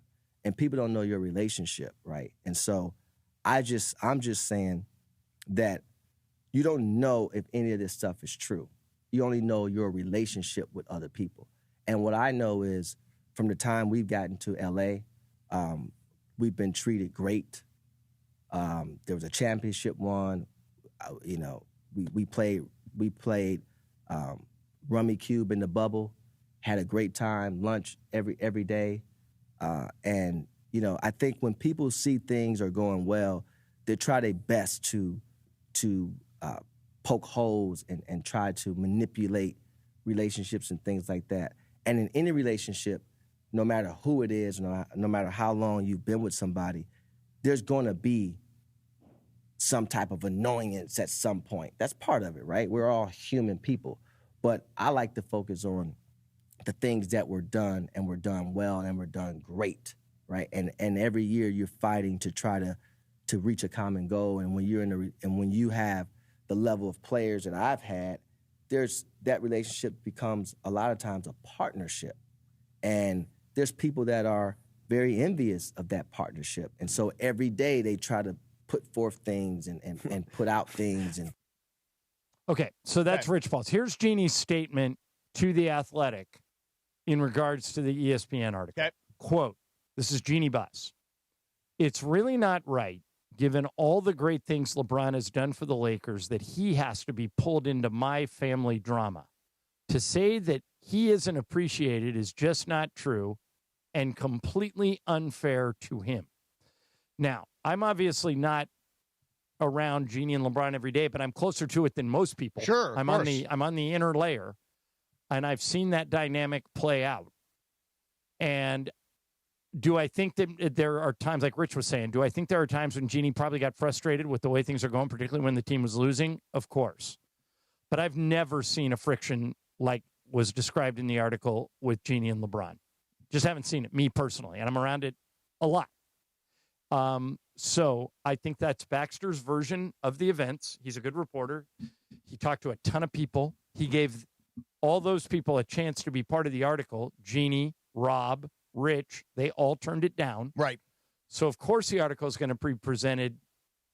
And again, I'm not blaming Baxter, but the article is unbalanced. Well, let's be honest. People inside the organization are talking to Baxter Holmes. It's like sources inside. It's like people are talking. It is every organization is leaky. Of course. Somebody is talking and sharing whatever's going on in the inside. By the way, Which, by the way, is one of the reasons Jeannie, a few years ago, tightened her circle. Yes. Because there was just like, I still am amazed that the Luka trade didn't leak. Oh, sure. I mean, how? That is crazy. How did that trade not leak? Yeah. It's because they kept it super tight. I think the answer is somewhere in the middle. I don't think Jeannie I think Jeannie appreciates what LeBron has done. Isn't it always, by the way? Yeah, it's always in the middle. I mean, it's easy to go to the extremes. But I think Jeannie is appreciative of what LeBron has done. I think you can be appreciative and still want that chapter to be closed. And I get the sense from reading the article and from hearing conversations around here that Jeannie's ready to move on from LeBron. Well, but I think would you not admit that is dictated by finance? Well, in other words, LeBron makes $50 million this year. If you were going to bring him back next year, is it even appropriate to ask if he would play for 20? Because he's LeBron. Yeah, I mean, I don't think there's $50 million waiting out there for LeBron anymore. Right. And here's the thing.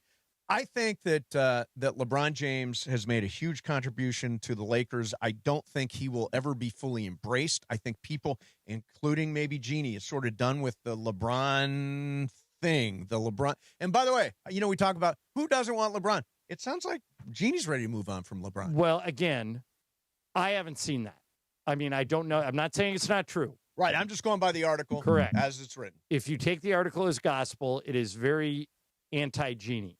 I wish someone from the Lakers would have accepted Baxter's offer to speak on the record. And by the way, John, let me just pick the beginning of the article about Jeannie's family. I think is very anti-Jeannie. The end of the article about LeBron, I think, is very anti-LeBron. Maybe, but it suggests that Jeannie doesn't value him, doesn't like him, is sick of his act, wants him gone. I don't necessarily think that's true. I think what Jeannie wants is for them to catch a magic carpet ride this year, to get Austin back, to play like they did last night in the second half against Denver, and maybe get extremely lucky and make a playoff run. After that, I think finances dictate that this is LeBron's last year with the Lakers. And I also think, it doesn't have to be that somebody doesn't like him or somebody hates him and they're running him out of town on a rail. The money's not going to work. Yeah, no, we've moved on, right? Yeah. We're moving on to the Luka era, the Luka timeline. We're not worried about the LeBron timeline as much anymore. We'll see what happens this year. Luka-palooza last night. And by the way, if you didn't watch the game last night, find Spectrum today and watch the replay. Luka was unbelievable. Are you going to use 38, 13, and 10. Are you going to use Luka-palooza? Sure, why not? Do it. It's a great one. I stole it from Andy Kamenetsky. I will credit him. Wouldn't be the first time we've stolen something from Andy. Although we did invent the blame pie. Game of games time. Whose game is it today? Brian's game. Well, those games are always good. We will do it coming up next. Mason, Ireland, 710 ESPN. All right, if you listen to the station, you know I'm always talking about National University, veteran-focused, veteran-founded, born and built, right here in Southern California. If you're somebody who served our country in the military during your college-age years and you never had time to get a degree, you might be able to do it now. NU has more than 150 degree programs, credentials, and certificates, and here's the best part. They make it achievable with 4 and 8 week online courses, a great transfer credit policy, and they hand out millions in scholarships each year. If you want to look into any of this, go to their website, nu.edu. That'll answer any questions. You can find out if National University is right for you. They're a proud sponsor of the Lakers, a proud sponsor of ESPN LA, and they specialize in Anders, people that have more than one thing going on. You might have a family and a job, and you want to get a degree. National University is for you. Check it out today at nu.edu. nu.edu, National University. And you know we are LA's mega sports station. You spend every day with us on 710 a.m., the all-new ESPN LA app, and on YouTube at ESPN Los Angeles. But quite often you see us on the streets. The ESPN LA street team rolling up across the Southland and pulling up at the hottest events. Baby, let's cruise. You know who takes care of our rides? Our friends at George Chevrolet. The GM, John Good, his fantastic team. Find out more at georgechevy.com. Chevrolet, together let's drive. Our ESPN LA Street Team, driven by our friends at George Chevrolet. George Chevy, off the 91 freeway in the city of Bellflower. Thanks to George Chevy for making our ESPN LA Street Team absolutely beautiful, man. At Normand Legal, we know you have a lot of choices, but you need family and a championship-winning team on your side. Absolutely, Joe. When someone's been in an accident, they need a team that goes full throttle, tackling every obstacle to get the maximum compensation they deserve. Exactly, Travis. We've helped thousands recover millions in settlements and verdicts, and we never leave our clients on the sideline. Do not wait. Call 213-747-1234. Again, 213-747-1234 or visit normandlegal.com. Normand Legal, the winning team fighting for you. One briefcase, one moment could change everything. Yamava Resort and Casino at San Manuel is giving you a chance to own your destiny in 2026. Play throughout the month of January, and on January 28th, one Club Serrano member will win the case, and with it, a finale spot in any 2026 promotion, plus $400,000. Which destiny will you choose? It's all happening at Yamava Resort and Casino, celebrating its 40th anniversary. You in? Details at yamava.com. Must be 21 to enter. Please gamble responsibly. Wendy here. If you're looking to add a star player to your financial roster, you should take a look at SoFi's personal loans. SoFi's got some amazing moves that would be a valued addition to any team, like low fixed rates when you consolidate your debt, no fees required, and as soon as same-day funding. View your rate at SoFi.com/roster to get started. Loans originated by SoFi Bank, N.A. member FDIC. Terms and conditions apply at SoFi.com/roster. NMLS 696891. Hey, fans! Welcome back to Fansville's Cheers and Tears. Oh. Okay, so everybody deals with losing, right? To a rival on a last-second field goal. Whatever, it's fine. I'm totally fine. But I cope with losing with an ice-cold Dr. Pepper. Those 23 flavors are so delicious. They totally wash away the pain of your college football team taking a big fat L. College football, it's a pepper thing. The biggest show on the radio. Mason, Ireland, you guys are clowns. Wow. Screw you, Josh. Damn. Mason and Ireland on 710. Mason and Ireland are clowns. That's going to be a drop for a long time. Why not? Back to the guys. You know what I'm in, John? A good mood. I'm in a good mood, and I'm ready to win Game of Games. We welcome to the show DeAndre Hawkins, Lakers Talk Daily, every day at 11 a.m. on our ESPN LA YouTube channel. Our favorite win of the year last night because they did it with defense. That's right, D? I totally agree. Yeah. It was beautiful basketball. Brian Cohen, who's great at Game of Games. Yes. It's his game at ABC. What do we got? I got a January National Days game. Okay, So National Day, National Month. Before you start, Em, do you have a scoreboard for Game of Games? There are only two people so far with 2 wins this month, so they're both in the lead. It's me and Brian. Okay. These are the people that have 1 win. Mace, John, Andy, DeMarco, Beto, Michael, Pepe, DeAndre, and Jacob. John, you better get to going because you're going to be out a lot of the month. All right, Brian, let's go. All right, January 1st was National Hangover Day. Which alcohol is said to give the worst hangover? Is it dark alcohol or light alcohol? Emily. Light. Mace. Dark. I'm going dark. DeAndre. One dark as well. It is dark. Yeah, my old fashions do catch up to me. Everybody but Emily on the board. All right, January 2nd was National Science Fiction Day. The highest grossing sci-fi films are what? Franchise. Jurassic Park, Avatar, or Star Wars? Mace. It's got to be Star Wars. It's so obvious it has to be. There are more Star Wars movies, Way but more. Avatar was just a behemoth. Oh, Avatar, yeah. I'm going to go Avatar. DeAndre. I was going to go Avatar as well. I'm also going Avatar. It is Avatar. Oh, Okay. wow. So I take the lead along with DeAndre. DeAndre and John 2, Emily and Mace Out of 1. curiosity, anybody here go to see the Avatar ash fire situation? No, I didn't either. Too long. Yeah, just too long, and I've seen blue people do stuff before. All right, third one here. January 7th was National Bobblehead Day. Okay. The most expensive bobblehead ever sold was which one? Vin Scully 2002 autographed bobblehead, a 1960 Chicago Bears bear head bobblehead, or a 1961 New York Yankees oversized bobblehead? Yankee fans have a lot of money. I'll go with the oversized Yankees bobblehead. DeAndre. I'm going to go with Vin Scully. All right, M. I'm also going Yankee. Mace. The Yankees win. It is the 1961 New York Yankees bobblehead. Okay, so John. See my John little has, clever shout out to John Sterling there? yeah. John, me. I have 3. Everybody else has 2. Here we go. Pepe would say this one's an easy one. All right, excellent. January Greta Garbo. 14th, World Logic Day. Okay. Who is considered the father of logic? Is it Plato, Socrates, or Aristotle? DeAndre. Aristotle. M. Socrates. Mace. Aristotle. I'm going Aristotle. It is Aristotle. Okay. No. All right. That's the thing about Aristotle. A lot of logic. A lot of logic. Number 5 here. National Thank You Month is in January here. So who created the thank you cards? Was it Louis Prang, Sir Henry Cole, or Joyce Hall? Emily. Give me the Sir one, Sir Henry Crank or whatever. Sir Henry Call. Yeah. Sure, Sir Henry Cole. Crank. Yeah. Mace. I am also going to go with Sir Henry. I don't know why you put a Sir in there if he's not the answer. So I'll go with Sir. DeAndre. I'm with the crowd, yes. Nobody. Louis Prang. Louis Prang. So the Sir was a nice head fake. That was a good fake. All right, so we got 4 left or 3 left? 4 left. Okay. Mace's one's coming to you. Okay. Also, January is National Hobby Month. According to Google's AI, what is the #1 hobby here in the United States? Video games, cooking and baking, or outdoor activities? Mace. Cooking bacon.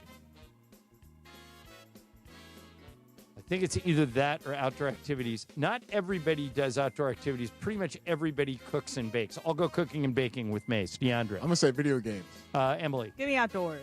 It is cooking and baking. Baking. Yes. So there are 3 left now, Brian? Yes. All right, I'll start to go first. Em, you have to go opposite of me. Okay, here I have 5. Mace has 4. DeAndre 3. Emily 2. Okay. All right, the month of January is also National CBD Month. Which Nice. state produces the most CBD? California, Colorado, or Kentucky? I'm just going to base this on the size of California and say California. Mace. I'm going to go Colorado. DeAndre. I'm going Colorado as well. Emily. Kentucky.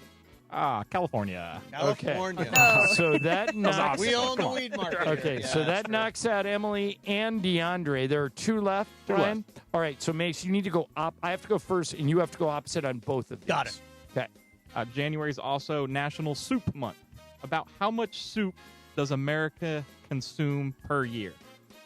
10 million bowls, 500 million bowls, or 10 billion bowls of soup? And it's Americans, right? Yes. We eat a lot of things. A lot of stuff. I'm going to go 500 million. Mace.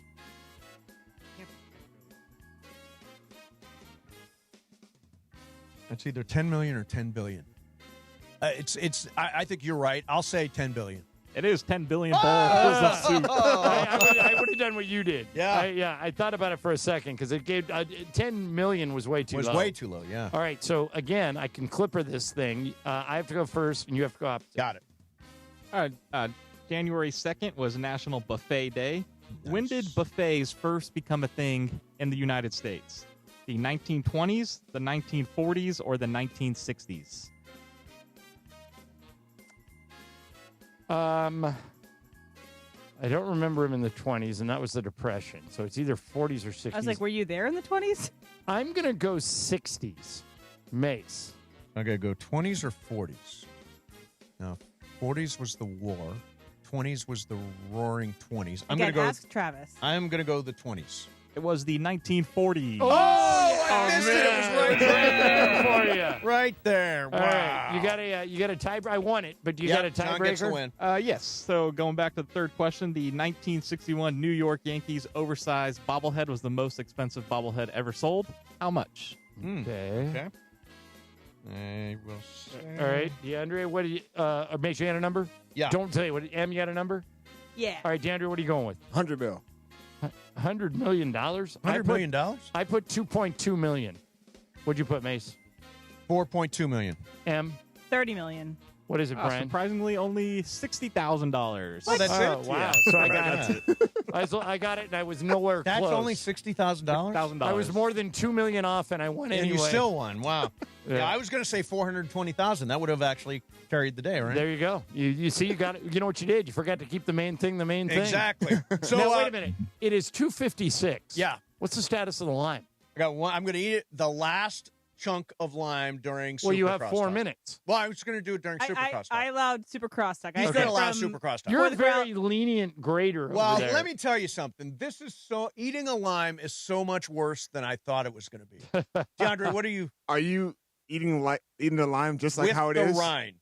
He just ate it like a full. It's a cocktail, Yeah, man, but he ate the whole thing. Yeah. Wow, that's To get that's more interesting. It's I cleaned him out of Mythical Money last week, so Okay. we're letting him back in with $75K if he finishes the lime. It's Oh, the there you perfect go. combination of sour and bitter. Oh, it's excellent. So, DeAndre, every day, 11 a.m. 11 a.m. on our Lakers ESPN Talk Daily. Correct, on our ESPN Los Angeles YouTube channel. And listen, DeAndre knows ball, so I am a ball knower. You want to watch every day on the ESPN LA YouTube channel. DeAndre, thanks for playing, man. Appreciate you guys. All right, coming up next, Super Crosstalk, Mason, Ireland, 710 ESPN. It's DeMarco Farr and Travis Rogers for your afternoon drive. Really? No, I can't say that. Are you serious? you didn't know that? That's his name? It is. Thomas Crapper invented the portable toilet. He sure did. I thought it was just... Everything comes from somewhere, Yeah. right? Thomas Crapper came from his name. He invented the portable toilet. DeMarco and Travis have taken over Afternoon Drive. Weekdays starting at 3 p.m. on 710 ESPN, the ESPN LA app, and live on YouTube. When you focus on work, TV, or your phone, you blink less. Blinking keeps eyes moist and comfortable, so remind yourself to blink more often. This National Eye Care Month tip is sponsored by VisionWorks. See the difference. Mike, in sports, dynasties don't happen by luck. They happen with culture, coaching, and execution. Couldn't have said it better myself, Travis, but that's exactly how we run Rotolo Chevrolet. Mike, it's actually pretty simple. Customer service that takes care of people. It's probably the biggest reason why people choose Rotolo Chevrolet. They come from all over California. 210 freeway, Sierra Avenue exit, right there in Fontana. I'm going to remember that the rest of my life. Love it. And of course, RotoloChevy.com. ROTOLO Chevy.com. Hey, Los Angeles, your Rams are in the playoffs, and if you missed out on any action this past season, don't make the same mistake. Clinch your spot in the Rams house for 2026. Watch every home game next year with marquee matchups against the Bills, Chiefs, Cowboys, and Packers. In addition, enjoy home playoff ticket access, interest-free monthly payment plans, and stadium event pre-sale access. Visit therams.com/2026. Again, that is therams.com/2026. Don't miss out on any of next year's action and get your Rams season tickets today. ESPN AM 710 Los Angeles. It's the greatest segment in LA sports radio history. Oh my God. When the shows come together for magic on the radio. It will only grow stronger. Super Crosstalk. It's time for Super Crosstalk. You can still woo with all the lime in your system? With all that lime, I'm still wooing. I can woo with the best of them. All right. Good news. So How I you am doing? saved. I'm good. Yeah. DeMarco's here. Travis. Hey. I'm doing this for an extra 75,000 mythical dollars. Oh, okay. I'm going to eat what is left of this lime, and let me tell you, it is awful. Anybody want to jump in here? Thank you. Anybody All for a you. lemon? No, Anybody thank for a you. lemon? Do it. Yeah. Oh, Here man. it is. This is the last. Oh, okay. Oh, You can't missed even it. get it in your mouth. rejected. There it is. Oh, my God. 75K. Done. Ugh. Is the peel any worse than the actual fruit, or is it all terrible? Well, you need a second to chew it. The rind takes a Yeah. second. Just Are you give him, okay? give him, The rind is bitter. yeah, Yeah. give him 30 seconds to chew. All right, so let me ask you this, guys. Tell me if I'm guilty of being a homer here. Yeah. That was my favorite win of the Lakers season last night because they did it with defense. That was fun. They have won very few games this year with their defense. Last night, the Nuggets light them up in the first half. Jamal Murray hits a 60-footer at the halftime buzzer, and they're down 14. They allow 17 points in the third quarter and 19 points in the fourth. They outscore them 58-36 in the second half. The 58 is normal. The 36 is not. No. And I think, Trav, I've been saying they just got to tread water until they can get Austin back. JJ intimated that Austin could play at the end of this road trip. Hey. I'll believe that when I see it, because if they wait till the All-Star break, he buys them an extra week. But if they can hold water until Austin gets back, I think this whole season is about Mason. He's struggling over there. He's hanging in there. He's struggling. He got water. So, Trav, am I guilty of embellishment by being excited over this win more than any other win this year? No, I think it was by far the best win of the season for all the reasons that you said. And I think I'll just add one more thing to it. Your eyes are watering pretty good, Mace. This is pretty great. It showed that there's at least a path to beating really good teams. That they can find a way defensively. No Jokic is what critics would say. I understand that, but so what? They won anyway. They beat a good team. And if they can play defense like that, obviously Jokic, you're not going to hold a team with Jokic to 38 points and a half. But if you can hold them to 48 points and a half, that's pretty darn good.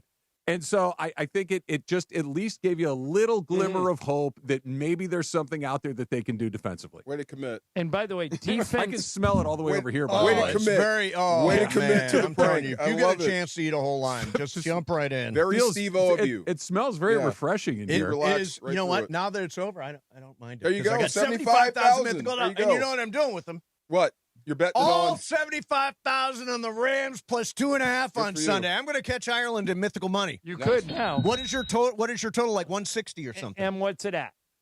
You have 242, Oh, John. 242. Okay, so I need I'll to make a bet, though, to make it competitive. Okay, yeah, make it Okay, I'll make a bet this weekend. Okay, good. All right, so here's the other thing. When you win games with your defense, it translates to other things. Points in the paint, Lakers 54, Nuggets 40. Second chance points, Lakers 15, Nuggets 4. All right, because they're constantly around the ball. And here's the big one. Fast break points. That's the one that got me. Lakers 25, Nuggets 7. So they were deflecting balls, getting in Jamal Murray's face. He scored 26, right? 24 points in the first half and two in the second half. Second half. But, Trev, all these other numbers, and by the way, Pat Riley used to say no rebounds, no rings. Rebounds last night. Lakers 51, Nuggets 31.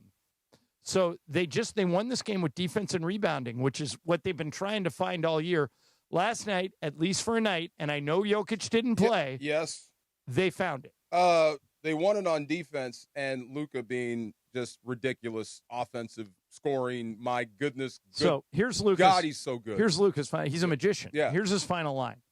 38 points, 13 rebounds, 10 assists, a 38-point triple-double, and he made 12 of 21 shots. So he was efficient, too. By the way, you can't foul him. He made 11 of 12. And he had a couple of steals, too, right? That's just one. Can I log one? Two. Yeah. Log one complaint, John. Can Of you course. pass this on to JJ? Yeah. Can you get them to stop complaining? Well, How about the and one and the T? Even that when was they're a new having one. fun and I'm having fun, it's just. Yeah, no, he cannot get Can that. you Nobody. please? JJ can't get him to do it. They're always going to complain. What if we sign like a petition? I don't know. Can you please get them to stop doing that? Had you ever seen that? What happened where he got the N1, he got the call, and he got teed up for complaining? So like that was a new one for me. Give me your 2 cents on this. Yeah. When Rasheed Wallace, who was a really dominant player, played in the NBA, he would lead the league in technical fouls every single year. One year, he led the league with 43, and the next closest person had 12.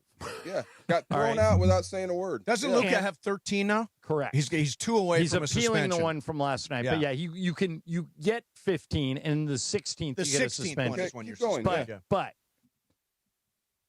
I'm not sure. Mike Dunleavy, who used to be a friend of the show and come on with us a lot, used to say, I never wanted to get into Rasheed Wallace's head and tell him to lose his aggressiveness. I didn't mind the technical fouls as long as he was playing on the edge. So if you're JJ, do you go like DeMarco just said to Luka and say, man, you got to shut up. You got to quit complaining. We need you. You're too important. We don't want you suspended even for a game. Please shut up. Or do you say, play with fire. I don't mind you yelling at the refs. Probably eventually you'll get some calls. You be you. No. Which one would you do? You kind of answered my question with that one. You probably the latter. You never want to take away his aggression. But kind of like football with DBs, when you celebrate a drop like you did something, that's bad for the football guys. You know what I mean? You didn't do anything. He just dropped it. And you'll get these things from the refs. You didn't earn that call. Hey, ref, that's holding. Well, you didn't earn that. You have to earn that from me. I do wonder, have the Lakers earned all the calls they think they should be getting? Well, star players, you can call a foul on every play. Good officials manage the game. Luka gets fouled a lot, and they don't call it. But what I would say to him... Real fouls or just... What I would say to him is, Luka, I know you're getting fouled. I know they can't guard you. And I know you're not getting every whistle. But I'm telling you, I was here for Shaq's whole career. You think you're getting fouled? Shaq got fouled on every single play. Every single one. Because he was so big, people couldn't guard him. I go, you just have to play through it. Well, if what he's doing, like complaining all the time, does that mean he gets less calls? I don't know. That's the question. Refs are human. That's the question that I would have for refs Luka are human. Is the idea of, I don't want Luka to change his game. I don't want Luka to change his aggressiveness. I don't want him to change his passion level or any of those things. But the constant complaining, I can't imagine, does not have a trickle effect to other people on the court. I wish you wouldn't do it. That's the part that I struggle with. I wish you wouldn't do it, but I also see the other side. Like what the Mike Dunleavy, Rasheed Wallace argument. I don't want him not playing on tilt. I want him on tilt. Because when he's there, you can't stop him. And last night, he was unstoppable. He was unbelievable. Until the second half. Somebody asked me that about Puka. What would you change about Puka? Nothing. Whatever he's doing, keep doing it. Yeah, keep doing that. Absolutely. Keep doing that. By the way, do you still have that Bmani Jones sound on your screen? Oh, yeah, sure. We got a little Bmani Jones. We ripped Bmani for saying this earlier. Here's what he said about Matt Stafford. Listen to this. Oh, sorry. I thought Brian was going to get it for me. Lyme Hang on. poisoning. I'll get it. I do. I have Lyme poisoning. He actually did it. Would you eat a lime? No. You would not eat a lime. I mean, I would if there were steaks. I mean, if you remove Mythical, I'd eat it. M has got the sound. Sorry about that. Thank you. I'm going to just say this right now. The Rams don't win the Super Bowl. Shut this Hall of Fame thing up. He the new Josh Allen. Josh Allen had to, right? He was dealing with that. Now it's the least scrutinized number one overall pick in the history of number one overall pick quarterbacks. You have the best two receivers, 1-2 in the league, where one guy led the league in catches and yards, and the other one led the league in touchdowns. All right, so what I said at the time was, number one, he's not making sense. Number two, Stafford. That's the problem. Not making sense. Stafford's already in. This is an argument that got settled when he won the Super Bowl. The two ways you get into the Hall of Fame are career statistical dominance or championship excellence. And by the way, and an MVP, which he's going to win this year. Yes. And by the way, DeMarco, now he has both. 10 yards and touchdowns. Yeah, I mean, he's got the same career as Drew Brees. I think he's catching strays from the whole Josh Allen fallout. Have you guys talked about that? Or even hinted? When Josh Allen lost that game? Yes. Like with he two gets fumbles and 2 interceptions. He's being treated differently than every other coach or every other quarterback that's failed, whatever. Yep. So I think he may be catching strays there. But that's a weird one. It's wrong. It is wrong. It's just wrong. It's factually incorrect. By the way, he's acting like Matthew Stafford has surpassed Josh Allen because he's already got the Super Bowl championship. And look, the argument that he has good wide receivers is there are a lot of bad arguments in there. That's the worst part. Well, he's got these guys that lead the league in this and lead the league in that. Okay, fine. Yeah. You know who led the league in receptions and touchdowns a million years ago? Calvin Johnson, who was the quarterback. You know who led the league in receptions and yards and touchdowns after that? It's Cooper Kupp. Cooper Kupp, What's the common thread to all this stuff? Right. It's Matthew Stafford. He's the reason. Debate is over. Of course it is. What he is throwing at, this would be like me coming up and saying, people calling Jack Nicholson a great actor, no, he's just not. He's just not a great actor. And he's got 4 Academy Awards. Right. I mean, that's just wrong. Bomani must be searching for clicks. And by the way, do you know how hard it is to win the Super Bowl? DeMarco does. My gosh. I mean, I feel like I'm back in high school. You need everything to go right. Yes. You were on one of the most dominant teams in the history of the NFL. And we almost lost. Greatest on turf. Yeah. And you were 1 yard away. Yeah. You were one Kevin Dyson leap away from not even winning that one. I think Jeff goes for 2 in that. Unlike Ben Johnson.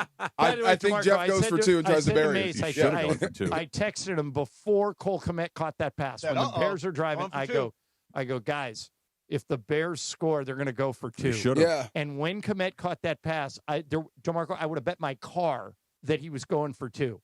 And why do you think he didn't?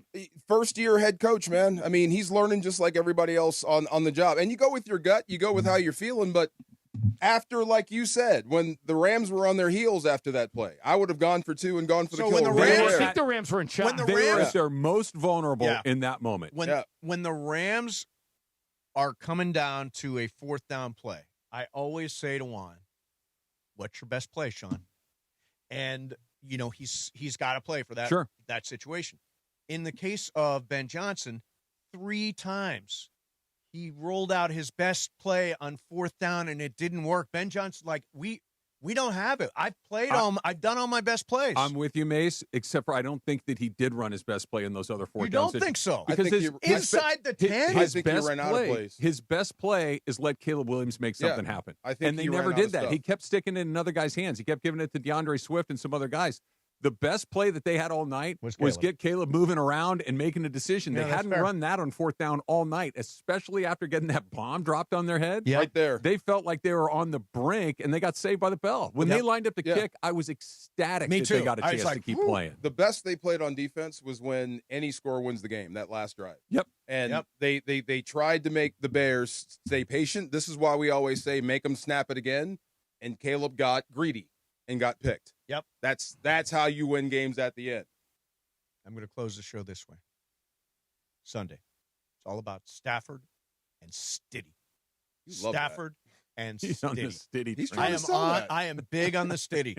Seriously. Plus, if you're the Rams and you get to the Super Bowl, wouldn't you rather play Stidham than the Patriots? If Stidham gets to the Super Bowl, then all of a sudden it starts having that team of destiny that stuff. Destiny feeling, I don't need that. There's an unfinished rivalry with them. It ain't over yet. 3rd time's the charm. All right, coming up next for you, DeMarco and Travis. And it is the 15-minute mark right here on 710 ESPN. On the all-new ESPN LA app and on YouTube at ESPN Los Angeles. The